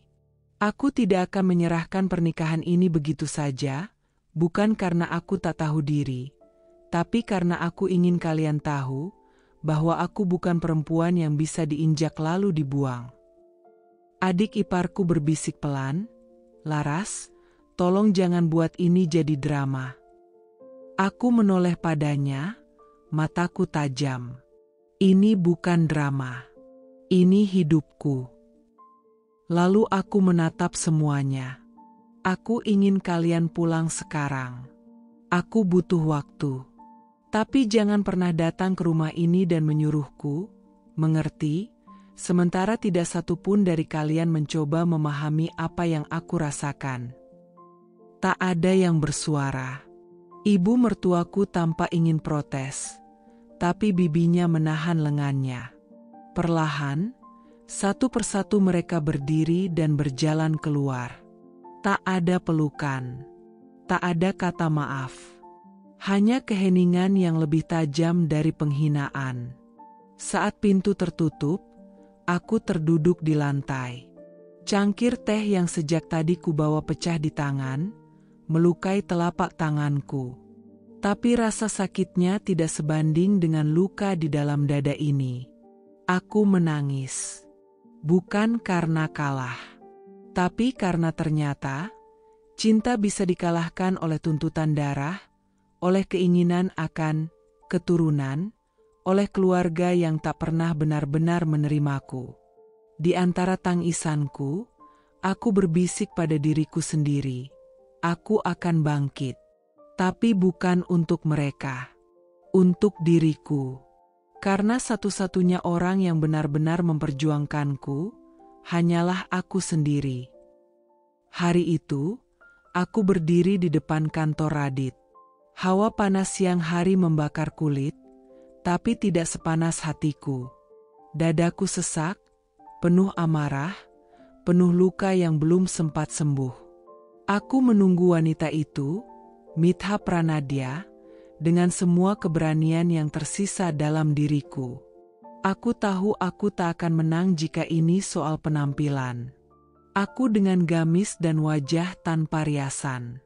Dia, wanita yang kabarnya mengandung anak suamiku, berbalut blazer merah marun, rambut disasak rapi, dan senyum menawan yang menyimpan racun. Ia keluar dari pintu lobi kantor, melangkah pelan dengan hak tinggi dan aroma parfum mahal. Begitu melihatku, ia terhenti sejenak, lalu tersenyum kecil seperti sudah menebak kehadiranku. "Laras," ucapnya santai. "Tumben, mampir ke tempat elit seperti ini." Aku mengepalkan tangan. "Kita bicara sekarang." Dia menaikkan alis, lalu menunjuk kafe kecil di sebelah kantor. "Yuk, biar enak. Aku haus juga." Seolah ini obrolan ringan antara dua wanita yang membicarakan tren terbaru, bukan antara istri sah dan perusak rumah tangga. Kami duduk. Pelayan datang. Aku tak memesan apapun, tapi Mitha dengan santai berkata, "Cappuccino 1, less sugar. Lagi jaga gula darah, nih." Ia tersenyum pada pelayan, lalu menatapku. "Kau tahu kenapa aku kesini?" kataku pelan, suaraku tertahan emosi. "Karena kau sudah tahu semuanya." Ia mengadu kopinya sebelum diseruput. "Baguslah. Daripada pura-pura buta." Aku mencengkeram rokok erat-erat di bawah meja. "Kau tahu aku istri sah Radit. Kami menikah 7 tahun. Kau datang seenaknya." "Radit yang datang padaku lebih dulu, sayang." Dia menyela, suaranya lembut, tapi menusuk. "Kalau dia bahagia denganmu, dia tak akan berpaling, bukan?" Aku menggeleng, mencoba tetap tenang. "Kau menghancurkan rumah tangga kami." "Laras." Ia menyebut namaku pelan, tapi dengan nada merendahkan. "Ayo kita jujur. Kau terlalu kalem untuk Radit. Terlalu membosankan. Terlalu pasrah. Terlalu tidak menarik." Jantungku serasa diremas. "Aku istrimu. Aku berjuang dari awal dengan Radit. Dari nol. Dan hasilnya?" Dia mencondongkan tubuh ke depan. "Kau tidak bisa beri dia anak. Rumah tangga kalian, ya ampun, Laras, sepi. Beku. Bahkan obrolan kalian mungkin cuma soal tagihan listrik dan beli beras." Mataku panas. Air mata sudah menggantung di ujungnya. Tapi aku menahannya mati-matian.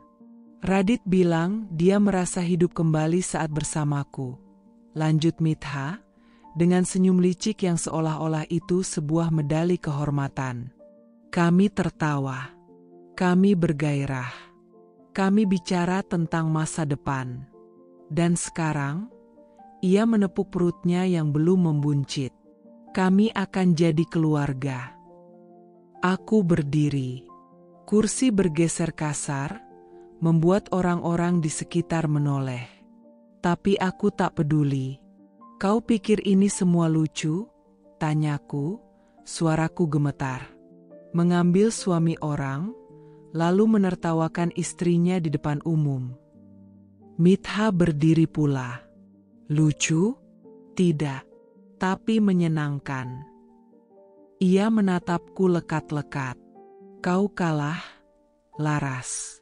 Dan bukan karena aku merebutnya, tapi karena dia memang ingin pergi darimu." Aku terduduk kembali, napasku pendek-pendek, dunia terasa goyah. Tak ada yang bisa kupeluk saat ini. Tidak Radit, tidak mertuaku, tidak sahabat-sahabatku. Yang kupunya hanya satu hal, kenyataan pahit bahwa suamiku kini milik wanita ini. Mitha kembali duduk, kali ini lebih santai. "Kau tahu, kadang wanita terlalu bergantung pada status istri. Padahal, yang Radit cari itu kebahagiaan, bukan gelar." Aku menatapnya dengan mata berkaca. Apakah kau tidak merasa bersalah? Apakah kau tak pernah memikirkan bahwa aku adalah manusia? Aku punya hati, Mitha. Dia menyeringai. Aku juga. Dan hatiku dipenuhi Radit sekarang. Aku berdiri lagi. Suatu hari, kau akan merasakan ini, Mitha. Luka karena kepercayaan yang dikhianati. Luka karena tidak pernah cukup, walau sudah memberi segalanya. Kalau hari itu datang, katanya sambil berdiri, aku harap aku masih secantik ini, jadi bisa cepat cari pengganti. Aku melangkah pergi dengan napas tersengal, mataku basah, tapi tidak menangis di hadapannya. Tidak, air mata itu untuk tempat yang lebih sunyi. Untuk malam-malam sepi yang akan kusambut tanpa suara Radit di sampingku. Untuk luka yang terlalu dalam untuk diobati kata-kata.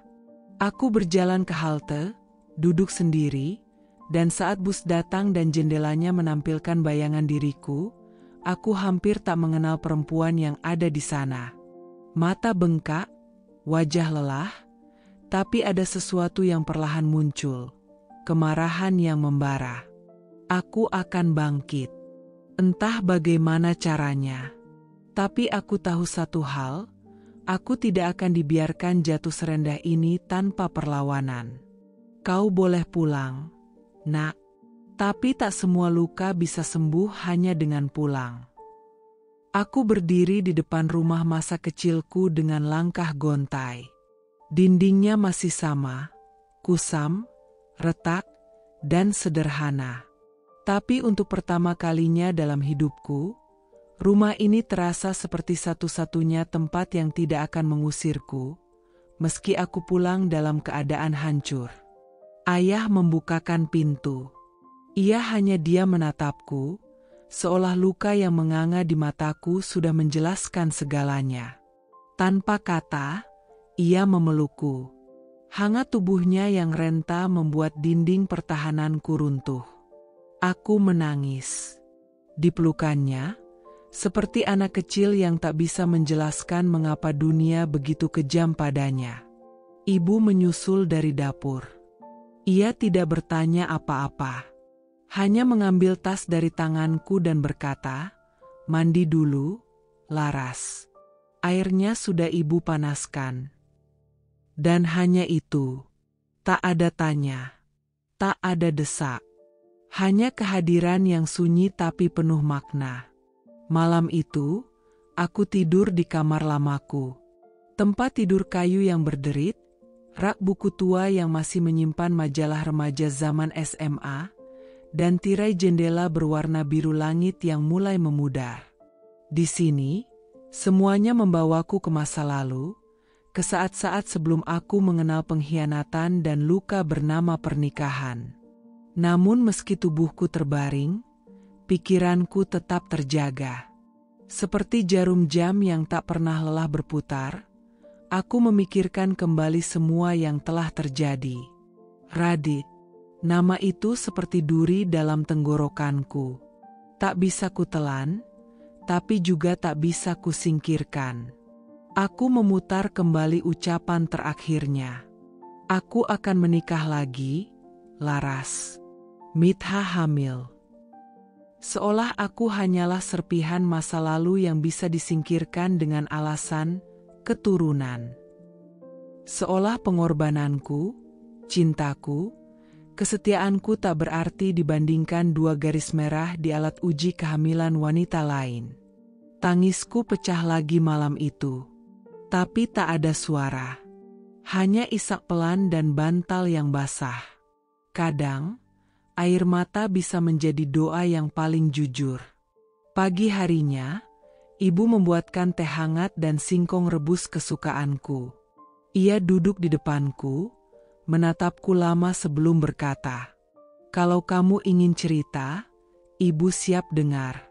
Tapi kalau belum sanggup, ibu juga akan diam bersamamu." Aku mengangguk pelan. Aku belum sanggup. Hatiku masih seperti tanah longsor yang belum selesai ambruk.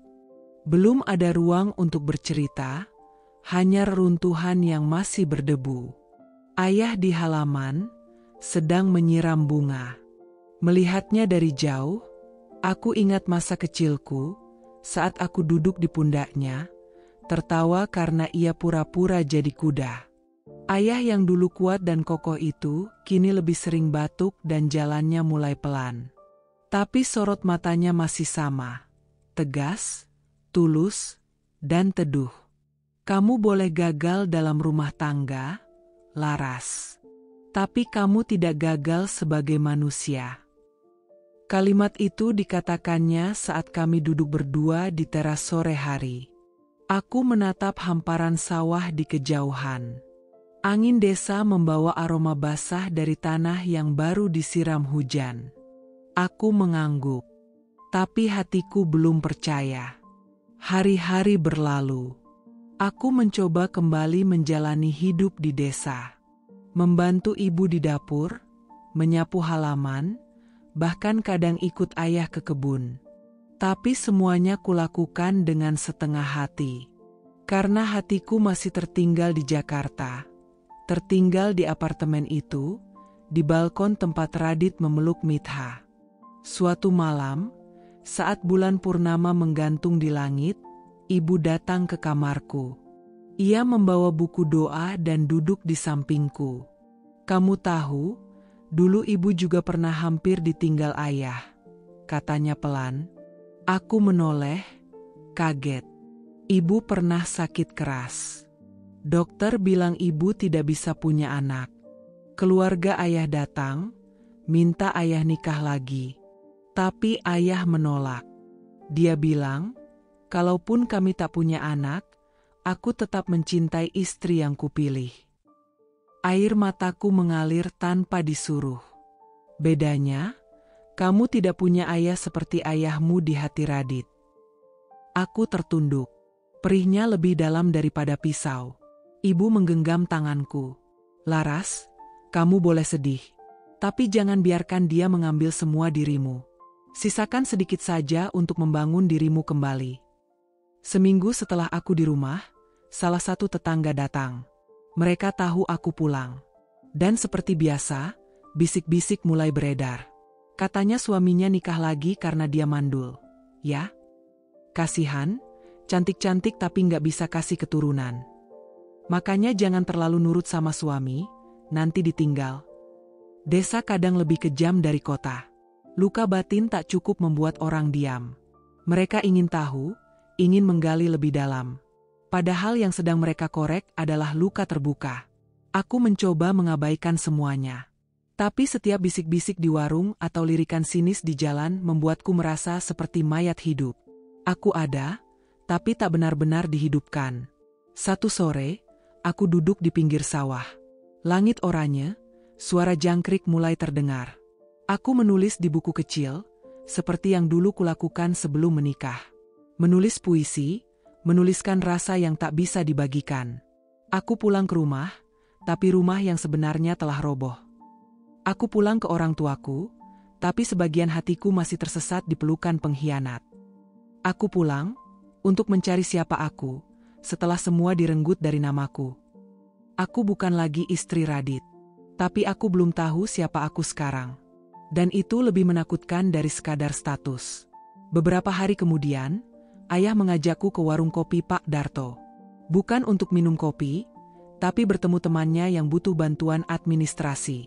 Ternyata, Pak Darto ingin membuka toko bibit dan butuh orang yang bisa mencatat keuangan. Ayah bilang, aku bisa membantu. Awalnya aku ragu. Aku masih terlalu hancur. Tapi ayah berkata, kamu nggak harus jadi kuat untuk memulai. Kadang justru dengan memulai, kamu bisa jadi kuat. Aku akhirnya menerima tawaran itu. Bekerja di warung kecil, mencatat pengeluaran, membantu membuat sistem penjualan sederhana. Dari situ, hari-hariku pelan-pelan punya bentuk. Tidak lagi abu-abu dan muram. Masih sakit, iya, tapi ada sedikit cahaya di antara reruntuhan. Hujan mengguyur desa malam itu. Angin mengetuk jendela kamarku seperti seseorang yang ingin masuk, tapi tak tahu harus bagaimana menyampaikan maksud. Aku duduk termenung di ujung ranjang, memeluk lututku, mencoba menahan isak yang setiap malam datang tanpa diminta. Sudah hampir 2 minggu aku di rumah orang tua. Ayah hanya duduk di teras setiap pagi, menghirup kopi pahitnya tanpa bertanya apa-apa. Ibu juga diam. Tapi tatapan mereka selalu penuh luka.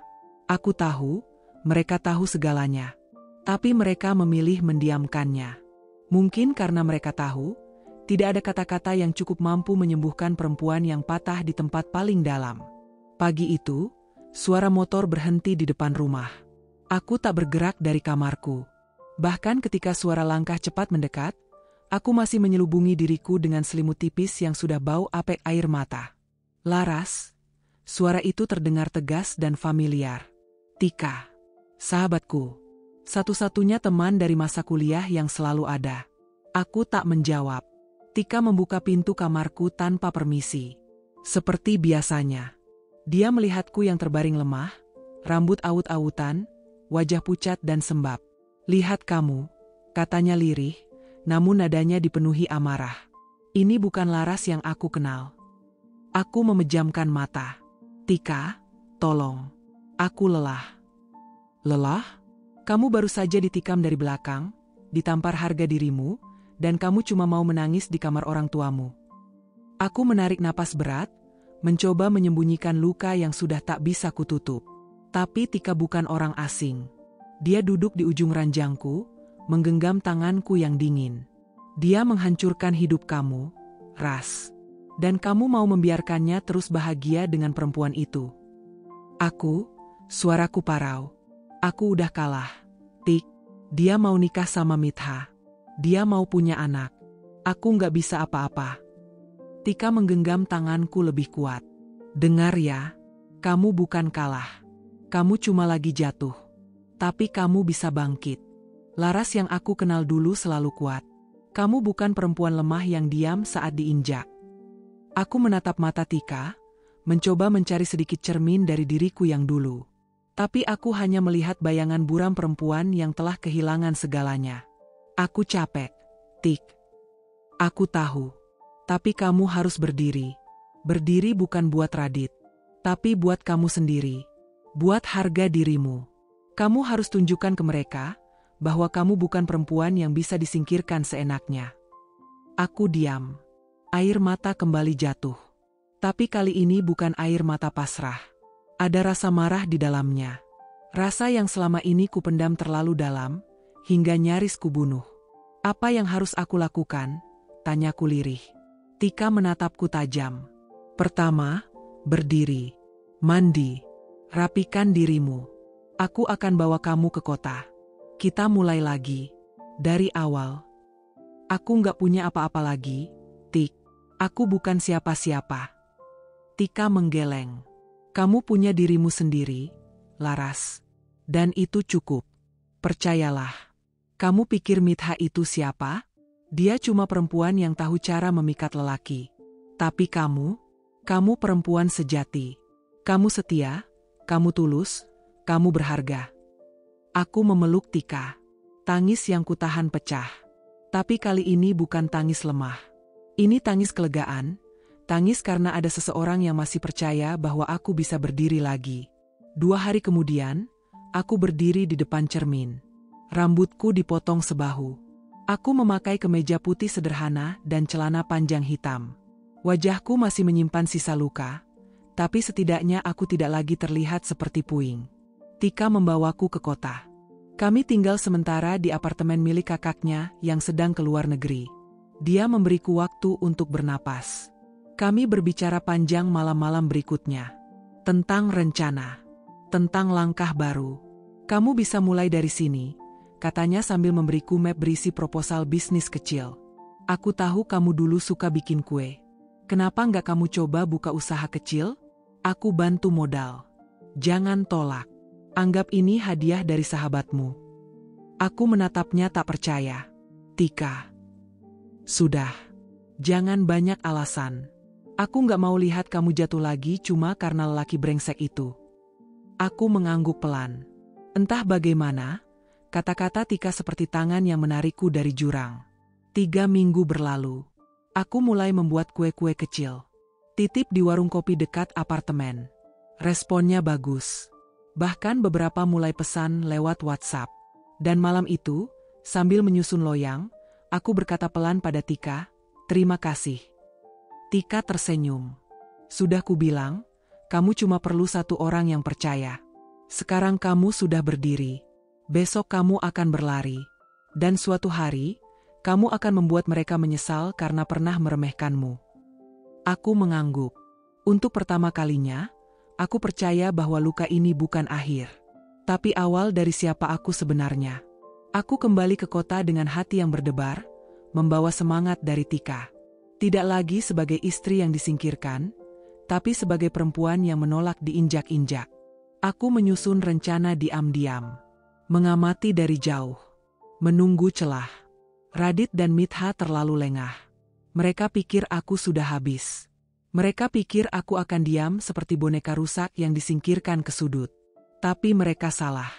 Dari kejauhan, aku memotret mereka masuk ke hotel, berduaan. Di lain hari, kulihat Mitha masuk ke apartemen bersama pria lain. Tapi yang membuatku gemetar bukan itu. Yang membuat napasku tercekat adalah ketika aku mendapatkan video yang dikirim seorang kenalan Tika yang bekerja di lembaga keagamaan. Video pernikahan mereka. Sederhana, di sebuah aula sempit. Hanya beberapa saksi. Tapi cukup jelas, Radit menikah dengan Mitha. Tanpa proses hukum. Tanpa persetujuan dari negara. Aku mengecek data catatan sipil. Tidak ada nama Mitha tercatat sebagai janda. Dan aku tahu siapa suaminya. Arfan, pria yang pernah kulihat mengamuk di kantor Mitha 3 bulan lalu. Sekarang semuanya masuk akal. Mitha masih istri orang. Dan Radit, suamiku, menikah dengannya secara ilegal. Tanganku gemetar. Aku tidak tahu ini rasa marah atau luka. Tapi satu hal yang jelas, aku punya bukti. Bukan hanya perselingkuhan, tapi aib. Dosa hukum dan sosial. Pagi itu aku duduk di ruang kantor hukum milik Mbak Sarah, teman kuliah Tika yang kini jadi pengacara tangguh di kota. Wajahnya tenang tapi matanya tajam, seperti bisa membaca luka yang lama ku pendam. Aku nggak mau sekadar balas dendam. "Mbak, aku mau mereka tahu, aku bukan perempuan yang bisa dibuang seenaknya," ucapku, mengangkat flash disk kecil berisi bukti foto, video, dan dokumen hasil pelacakanku selama 2 minggu terakhir. Mbak Sarah mempelajari semua dengan seksama, lalu mengangguk. Ini cukup kuat untuk melaporkan 2 hal. Gugatan perceraian dengan bukti perselingkuhan, dan pidana pemalsuan dokumen serta perzinahan. Dan karena pernikahan mereka tidak sah menurut negara, kita bisa pakai ini untuk menghantam reputasi mereka secara hukum dan sosial. Aku menelan ludah. Gugup, tapi juga bersemangat. Aku sudah terlalu lama diam. Beberapa hari kemudian, berkas gugatan resmi kami daftarkan ke pengadilan agama. Selain itu, laporan pidana kami masukkan ke kepolisian, dengan tuduhan pernikahan gelap tanpa legalitas hukum dan dugaan pemalsuan dokumen oleh Mitha. Skandal itu mulai menguap ke permukaan ketika salah satu media lokal menuliskan berita. Kepala Divisi PT Bumi Sentosa diduga nikahi istri orang tanpa izin negara. Media sosial meledak. Komentar pedas, hujatan, dan teori konspirasi memenuhi kolom berita daring. Mitha itu masih istri orang? Gila. Radit pejabat perusahaan, tapi malah main belakang. Kasihan istrinya? Mantan istrinya, ya? Belum sehari berita itu tayang, aku menerima panggilan dari Radit. Nomornya masih sama. "Laras, kamu keterlaluan." Aku tersenyum dingin. "Keterlaluan itu kamu, Radit. Aku cuma membukakan jendela agar semua orang bisa lihat apa yang kalian sembunyikan. Ini bisa menghancurkan karierku. Dan apa kabar hidupku yang kau hancurkan dulu? Hah?" Telepon itu berakhir dengan nada ancaman, tapi aku tidak takut. Untuk pertama kalinya, aku merasa berdiri di atas kakiku sendiri, bukan sebagai istri siapa-siapa, tapi sebagai Laras, perempuan yang memilih untuk melawan. Aku sedang menyiram bunga di halaman rumah orang tuaku ketika ponselku bergetar. Notifikasi berita lokal muncul di layar. Skandal pernikahan gelap seret nama manajer senior PT Global Arta, dugaan pemalsuan dokumen pernikahan. Aku menahan napas. Perlahan, aku klik tautannya. Di sana, tertera jelas wajah Radit dan Mitha, berdiri di pelaminan sederhana, diambil dari video yang aku kirimkan lewat pengacaraku ke pihak berwenang. "Terima kasih Tuhan," bisikku lirih. Bukan karena aku senang atas kehancurannya, tapi karena untuk pertama kalinya, suara perempuanku didengar. Tak lama kemudian, ponselku berdering. Tika, Laras, kamu lihat berita? Pecah. Akhirnya mereka kena juga. Aku menarik napas panjang. Iya, Tik, tapi kenapa hatiku tetap terasa nyeri? Karena kamu bukan perempuan kejam. Kamu cuma ingin keadilan. Itu beda. Sore itu, gerbang rumah diketuk seseorang. Laras, ada tamu, panggil ibuku dari ruang tamu. Aku berjalan pelan ke depan, dan dunia seperti berhenti berputar sejenak. Bu Hapsah, ibu mertuaku, berdiri di ambang pintu. Rambutnya kusut, matanya sembab. Rias wajah yang biasa menutupi garis usia di wajahnya kini lenyap. Di belakangnya, tampak Radit, dengan wajah muram, kepala tertunduk seperti anak kecil yang ketahuan mencuri. Assalamualaikum, suara Bu Hapsah serak. Aku menjawab lirih. Waalaikumsalam. Kami duduk berhadapan, diam.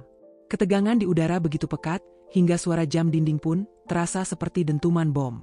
Laras. Bu Hapsah mulai, suaranya bergetar.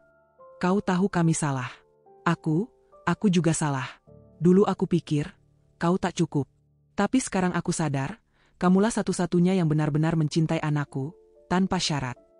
Aku menggigit bibir, menahan air mata. Tapi aku tetap diam. Radit, sudah dipecat dari perusahaannya. Klien-kliennya menarik kontrak. Reputasinya hancur. Lanjut Bu Hapsah. Ia menatapku dalam, memohon. Nak, demi Tuhan, tolong, cabut laporanmu. Setidaknya dipidana. Kami bisa urus perceraian Mitha, diam-diam. Tapi penjara, itu aib seumur hidup. Aku menoleh pada Radit. Ia masih tertunduk, tak berani menatapku. Tangannya mengepal di atas lutut, kaku seperti patung. Kenapa kalian datang ke sini? Tanyaku pelan. Dulu waktu aku menangis, minta tolong, kalian semua tutup pintu. Karena kami bodoh, suara Bu Hapsah patah. Kami pikir perempuan yang diam itu bisa disingkirkan. Tapi kamu berdiri, Laras. Kamu, kuat sekali. Mataku panas. Tapi aku belajar dari luka-luka yang sudah mengering, bahwa kelembutan yang terus-menerus diinjak hanya akan jadi kesia-siaan.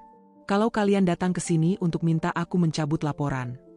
Suaraku gemetar, tapi tegas, maka kalian datang ke tempat yang salah. Bu Hapsah terisak. Tapi aku tidak akan jatuh karena air matanya.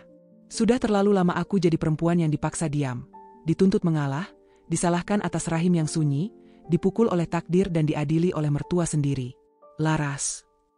Akhirnya Radit bersuara. Maafkan aku gak tahu harus gimana lagi. Aku berdiri. Aku sudah memaafkanmu, Radit.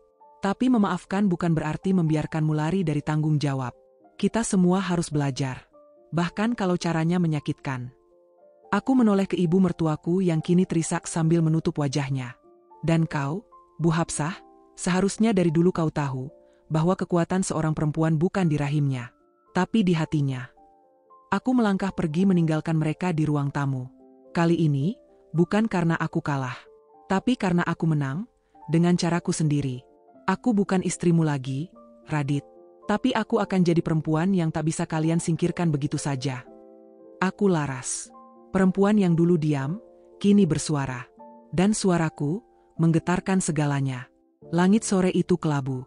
Udara lembab seperti menahan tangis alam yang tak tumpah. Aku duduk di teras rumah orang tuaku, menatap ladang yang mulai menghijau kembali setelah musim kemarau panjang. Di sampingku, secangkir teh manis mulai mendingin, tak semanis kenangan yang pernah kurajut bersama seseorang bernama Radit. Hidupku sedang memasuki babak baru. Luka demi luka yang dulu menganga, kini mulai membentuk ropeng yang perlahan menguatkan kulit hati. Aku tak lagi menangis setiap malam, meski bekasnya masih terasa. Setiap kali angin desa menerpa wajahku, aku merasa lebih bebas. Lebih tenang. Lebih menjadi aku.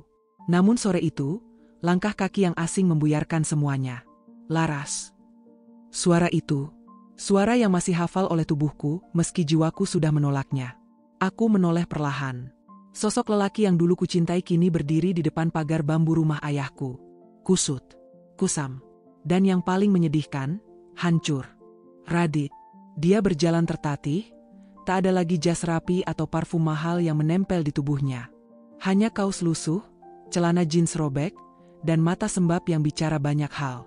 Aku berdiri. Tegak. Dingin. Ada apa kamu kesini? Tanyaku lirih namun tegas. Dia mendekat, lalu tiba-tiba berlutut. Di atas tanah basah yang baru disapu hujan semalam. Telapak tangannya menyatu, wajahnya menunduk, dan air matanya jatuh satu persatu. Laras, aku nggak punya siapa-siapa lagi. Semua hancur. Tolong dengarkan aku sekali saja. Ucapnya terbata, seperti pria yang kehilangan segalanya, karena memang itulah kenyataannya. Aku tak bergeming. Kenapa kamu kesini, Radit? Ulangku, kali ini nadaku sedikit bergetar. Bukan karena masih cinta, tapi karena trauma yang mengendap di balik tenangku mulai berdesir kembali. Aku ditipu. Laras. Mitha pergi. Dia ambil semua tabunganku. Mobil, apartemen, sisa saham kecil yang kubeli semua. Dia bahkan menjual laptop kerjaku. Aku bangun pagi-pagi dan dia udah nggak ada. Cuma ada secari kertas. Aku menahan napas. Mitha bukan siapa-siapa, Radit. Dia bukan istrimu. Dia bahkan istri orang saat kalian menikah secara ilegal. Dan kamu menghancurkan rumah tangga kita demi perempuan seperti itu. Laras, aku bodoh, aku buta. Kamu boleh bilang aku bajingan, pengecut, atau suami gagal. Tapi aku baru sadar, kamu satu-satunya yang pernah benar-benar peduli padaku. Kamu yang selalu sabar. Yang gak pernah menuntut lebih, meski aku menyakitimu berkali-kali. Aku menoleh ke arah sawah, menyembunyikan mataku yang mulai panas. Tapi aku tak akan menangis. Tidak untuknya. Tidak lagi. Kamu datang sekarang setelah semuanya hancur? Setelah ibumu menghina aku, memintaku mundur? Setelah kamu tidur dengan perempuan lain di belakangku dan dunia mengetahuinya? Setelah kamu menjadikan aku bahan gosip seluruh kompleks? Sekarang kamu datang, bawa wajah lusuh, lalu minta aku maafin. Radit mengangkat wajahnya. Aku nggak minta kamu nerima aku kembali. Aku cuma mau minta maaf. Dari lubuk hati paling dalam. Karena aku sadar, kamu nggak pantas disia-siakan seperti itu. Aku terdiam. Di balik hatiku yang sudah berselimut luka, ada bagian kecil yang bergetar. Bukan karena cinta, tapi karena kecewa yang terlalu lama dipendam akhirnya punya momen untuk dilepaskan. Ayah dan ibu nggak akan izinkan kamu masuk rumah ini, Radit. Dan aku juga nggak akan izinkan kamu masuk lagi ke hidupku, kataku pelan. Dia mengangguk, tak membantah. Tapi air matanya tetap mengalir. Kamu tahu, Laras, aku dulu kira kebahagiaan itu punya istri yang cantik, seksi, modern, dan bisa diajak pesta sana-sini. Aku lupa bahwa kebahagiaan sebenarnya adalah pulang ke rumah yang ada kamu. Yang selalu menyiapkan makan malam, mendengarkan keluh kesahku, meski kamu sendiri lelah. Aku baru sadar, rumahku sebenarnya adalah kamu. Aku menarik napas panjang. Sayangnya, kamu menyadari semua itu terlalu lambat. Sekarang rumah itu sudah kututup rapat. Bukan karena aku benci, tapi karena aku harus mencintai diriku sendiri. Radit tertunduk. Lututnya gemetar. Tapi aku tetap berdiri. Tak menyentuhnya. Pulanglah, Radit. Hadapi konsekuensi hidupmu. Jangan datang ke sini berharap aku akan mengobati luka yang kamu buat sendiri. Aku bukan perbanmu. Dia tak berkata apa-apa lagi. Hanya mengangguk. Perlahan, ia bangkit dengan tubuh lelahnya dan berjalan meninggalkanku. Seperti bayangan yang akhirnya kalah oleh matahari pagi. Aku menatap punggungnya lama, hingga akhirnya hilang di tikungan. Dan saat itu, aku tahu satu hal pasti. Aku sudah benar-benar merdeka. Radit datang ke rumah orang tuaku. Wajahnya lusuh, tubuhnya ringkih seperti sisa dari laki-laki yang dulu pernah kupanggil suami. Ia berlutut di depan pintu, menangis, memohon kesempatan. Aku berdiri tegak, tanpa air mata. Luka yang dulu mengoyak kini telah menjelma perisai. Aku tak berkata apa-apa saat kau memilih dia. Saat kau sembunyikan gaun itu seolah-olah aku takkan tahu. Tapi lihat aku sekarang. Aku masih di sini, berdiri, bukan karena cintamu, tapi karena aku lebih kuat dari yang kau kira. Sejak hari itu, aku tak menoleh lagi. Aku membuka butik gaun pengantin bernama Larasati Bridal. Bukan untuk merayakan pernikahan, tapi untuk merayakan keberanian perempuan-perempuan yang pernah dikhianati. Butik ini bukan tentang cinta yang sempurna, tapi tentang mereka yang tetap berdiri meski dilukai berkali-kali. Di salah satu etalasenya, kupajang gaun putih itu. Gaun yang dulu kubayangkan akan kupakai saat berjalan di pelaminan bersama orang yang kucintai. Tanpa nama, tanpa harga. Hanya ada satu kalimat yang tertulis di kaca. Gaun dari perempuan yang tidak pernah dipilih. Dan dari sana, setiap wanita yang masuk bisa tahu, kadang, kita memang tidak dipilih. Tapi itu bukan akhir dari segalanya.